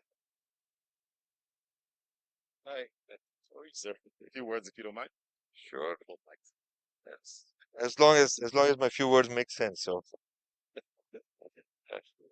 So well, you just introduced me that I visited here. This is kind of home for me for a while now. My first introduction to Atlanta City was in 2006 when I moved here for good with my family. But to fast track it to now, I'm back here and living with my daughters. But more importantly, to see cricket grow over here, and thanks to Asanji to welcome me here in this wonderful tournament, Atlanta Open T20. And congratulations to the Clarion Eagles to win this tournament. I thought it was an exciting finals which I saw over here. Of course, Kings as well. They all did a wonderful job. There was a very tight game yesterday which I saw. A low scoring game, but an interesting game against Atlanta Fires. But overall, just to see cricket grow, I think very happy to see that. And we all love this game. Somewhere we started this game as a child just to enjoy, and unconditional love is what I feel is very powerful for the game. And to see that over here with this wonderful ground, which is Paramveer cricket ground over here. I know Jayesh as well and Asanji for a while now. So overall, very happy to be here and wonderful tournament. Thank you so much. Thank you very much, Mr. Desai. Pleasure to have you. And by the way, the reason that we're all here is because of the man who I'm about to call forward to say a few words. Excellent, excellent tournament. We were talking earlier about the fact that this tournament stands out among many as the premier tournament in the country. And for that, we can thank Hassan Tariq. Come on forward, please. Thank you, Brian. Thank you, Coach Desai, for coming on our award ceremony day. So my speech is going to be short and lots of thanking because without the people's help, I couldn't have done this by myself. So I'll start thanking my staff, my management, the match managers, Babu, Rahat, Ramsey, Santa, our team manager Halim Bhai, Abid Bhai is here, Mamun Bhai has been helping. So if I miss anybody's name, I am sorry, but Gustavo and the team, they've been the rock of this tournament. If you run out of water, ice, or the signs, anything falls, they're top level service. I appreciate you guys. The field owner, George Bhai and Bhabi, thank you for letting us host this tournament every year in your beautiful ground.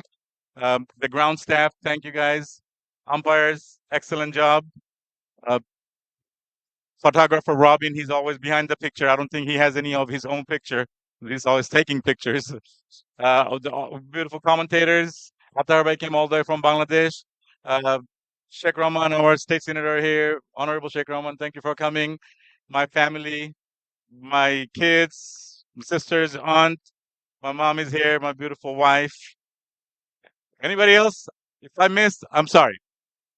I want to thank all the team owner. Thanks for believing in us. Thanks for putting your money, investing in Atlanta Open. I hope we live up to your expectation with the standard that we put up. Our goal is to improve the tournament each year as much as possible. So we are open to any feedback and let us know how was your experience was. After that, I was just going to pass that back to Brian and let him conduct the prize ceremony. Thank you. Thank you so much, Hassan. So we've had a wonderful final today, but we don't get to the final without first getting through the semis. And so we want to acknowledge the performances of two people who helped their teams get to the finals. First, in the first semi final yesterday, the player of the match, 3.4 overs, if you can believe this, 4 for 2. Wakas Maksud.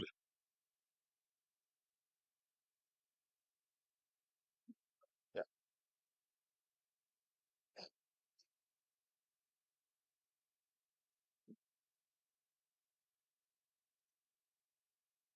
Mhm.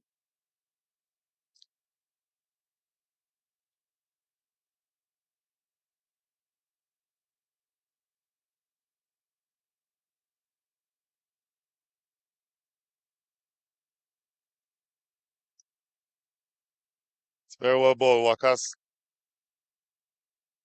And the player of the match for the second semifinal, 49 from 34, 1 4 and 4 sixes. Saif Badr.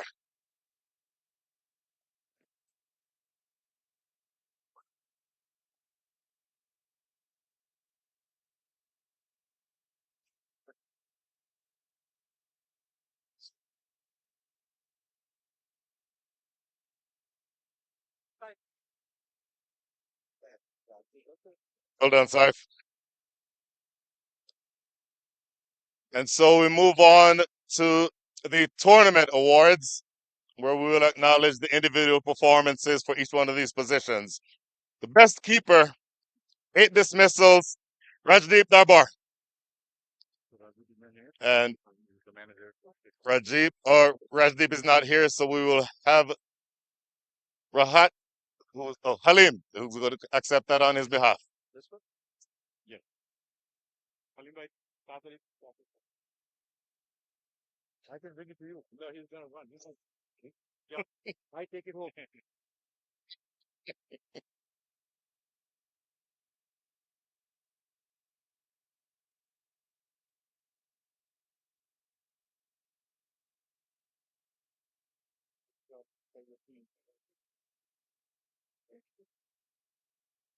And the big picture. Thank you, sir. For the best batsman award, you saw him score a scintillating century earlier in the tournament, Shehan Jayasuriya. And I believe he is not here. Oh, on his behalf, we'll call forward Mr. Amir Siddiqui. Come on up.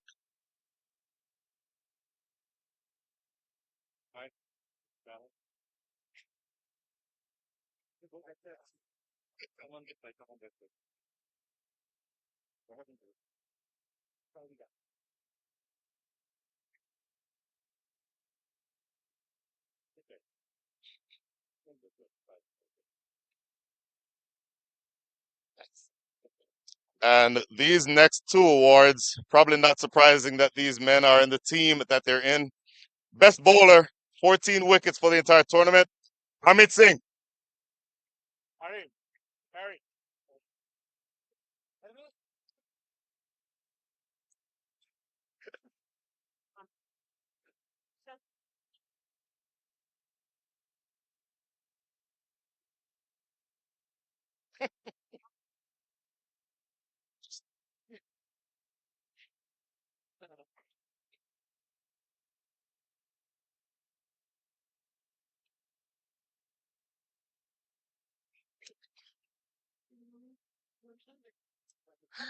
Well done, Harmeet. Oh yeah, the main thing.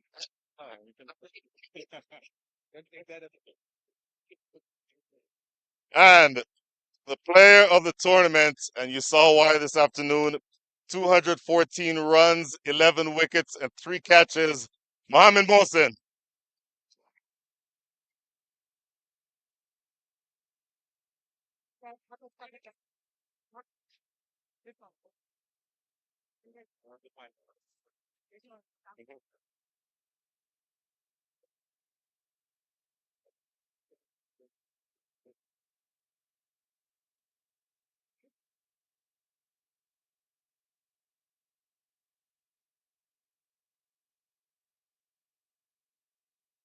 And by the way, Mohsen, while you're up here, Again, the player of this match that you just saw is Mohamed Mohsin.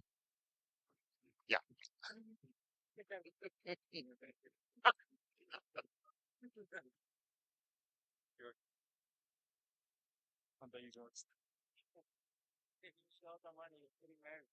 So nice.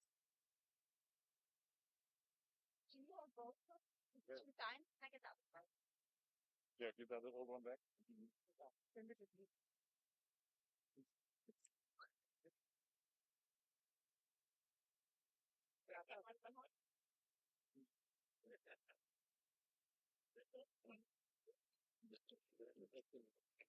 Scintillating performance, Mohamed Mohsin. So we saw a brilliant match today. Played two wonderful teams, and unfortunately, only one team can come out on top. So the second team that finished second today, the Kingsmen, I'm going to ask all of you to come forward, please, to accept your trophy as well as the individual medals. Kingsmen players, come forward, please.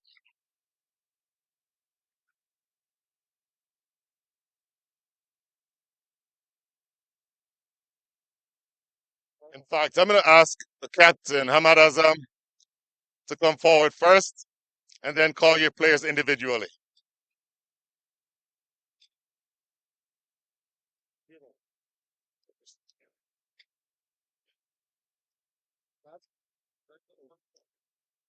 So, Hamad, I'd like for you to call each player individually, if you don't mind.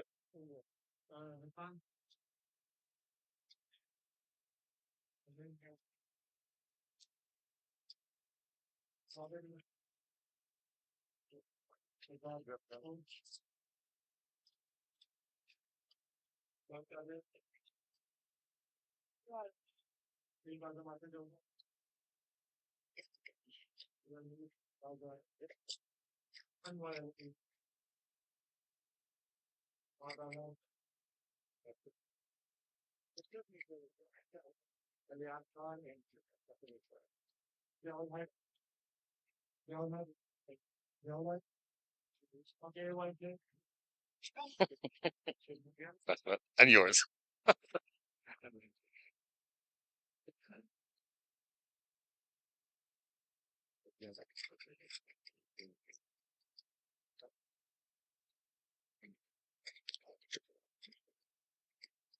So the Kingsmen put together a wonderful tournament. This may be the first team I've actually seen, the first game I've seen them lose in about a year. But congratulations to you all for having put together a wonderful, successful tournament.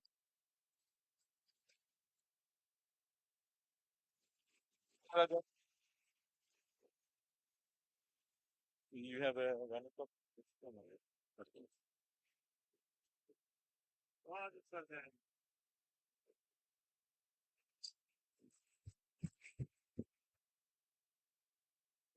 Very well done, gentlemen.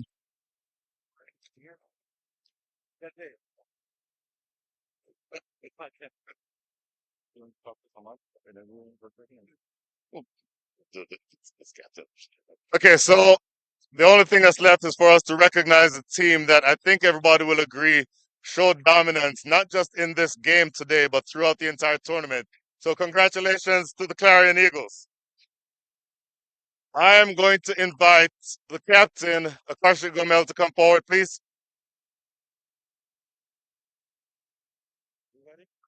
Yeah.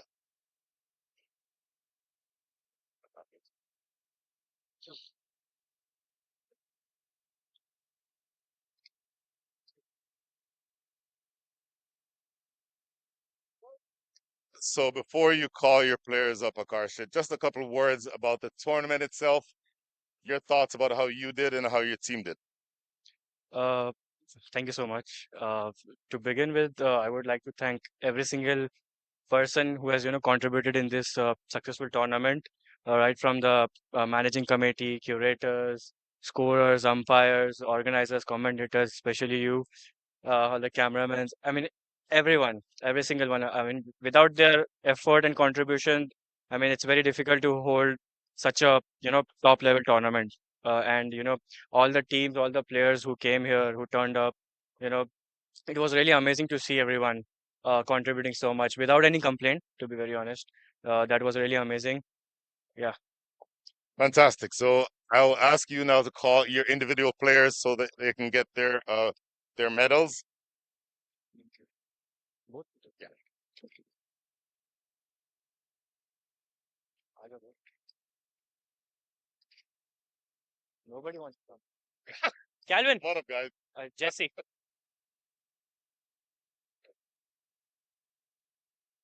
Harold, Calvin.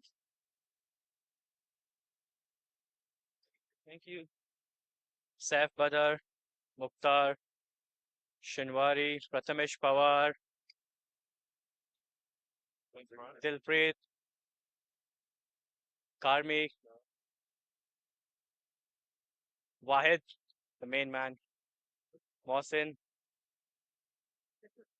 Sujit Nayak, and last but not the least, Harmit Singh.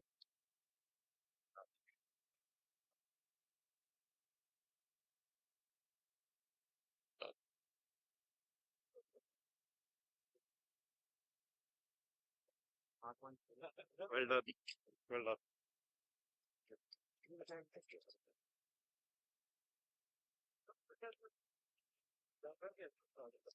Add it to them, right? You add it to them. Yeah. Okay. So, ladies and gentlemen,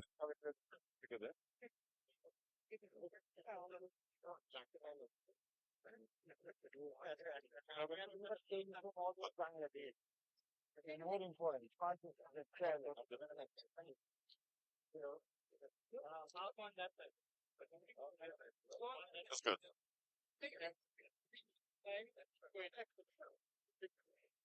So, one last time, let's acknowledge the winners of the 2024 Atlanta Champions and the recipient of a check for $100,000.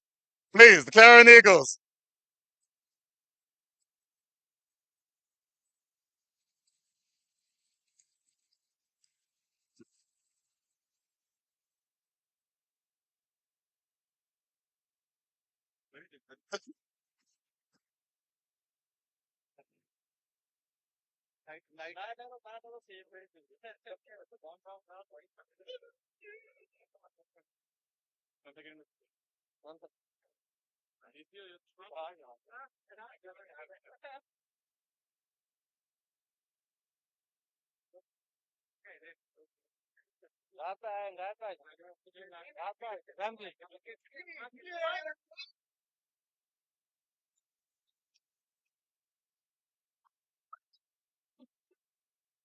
Very well done. And that concludes our ceremony, ladies and gentlemen.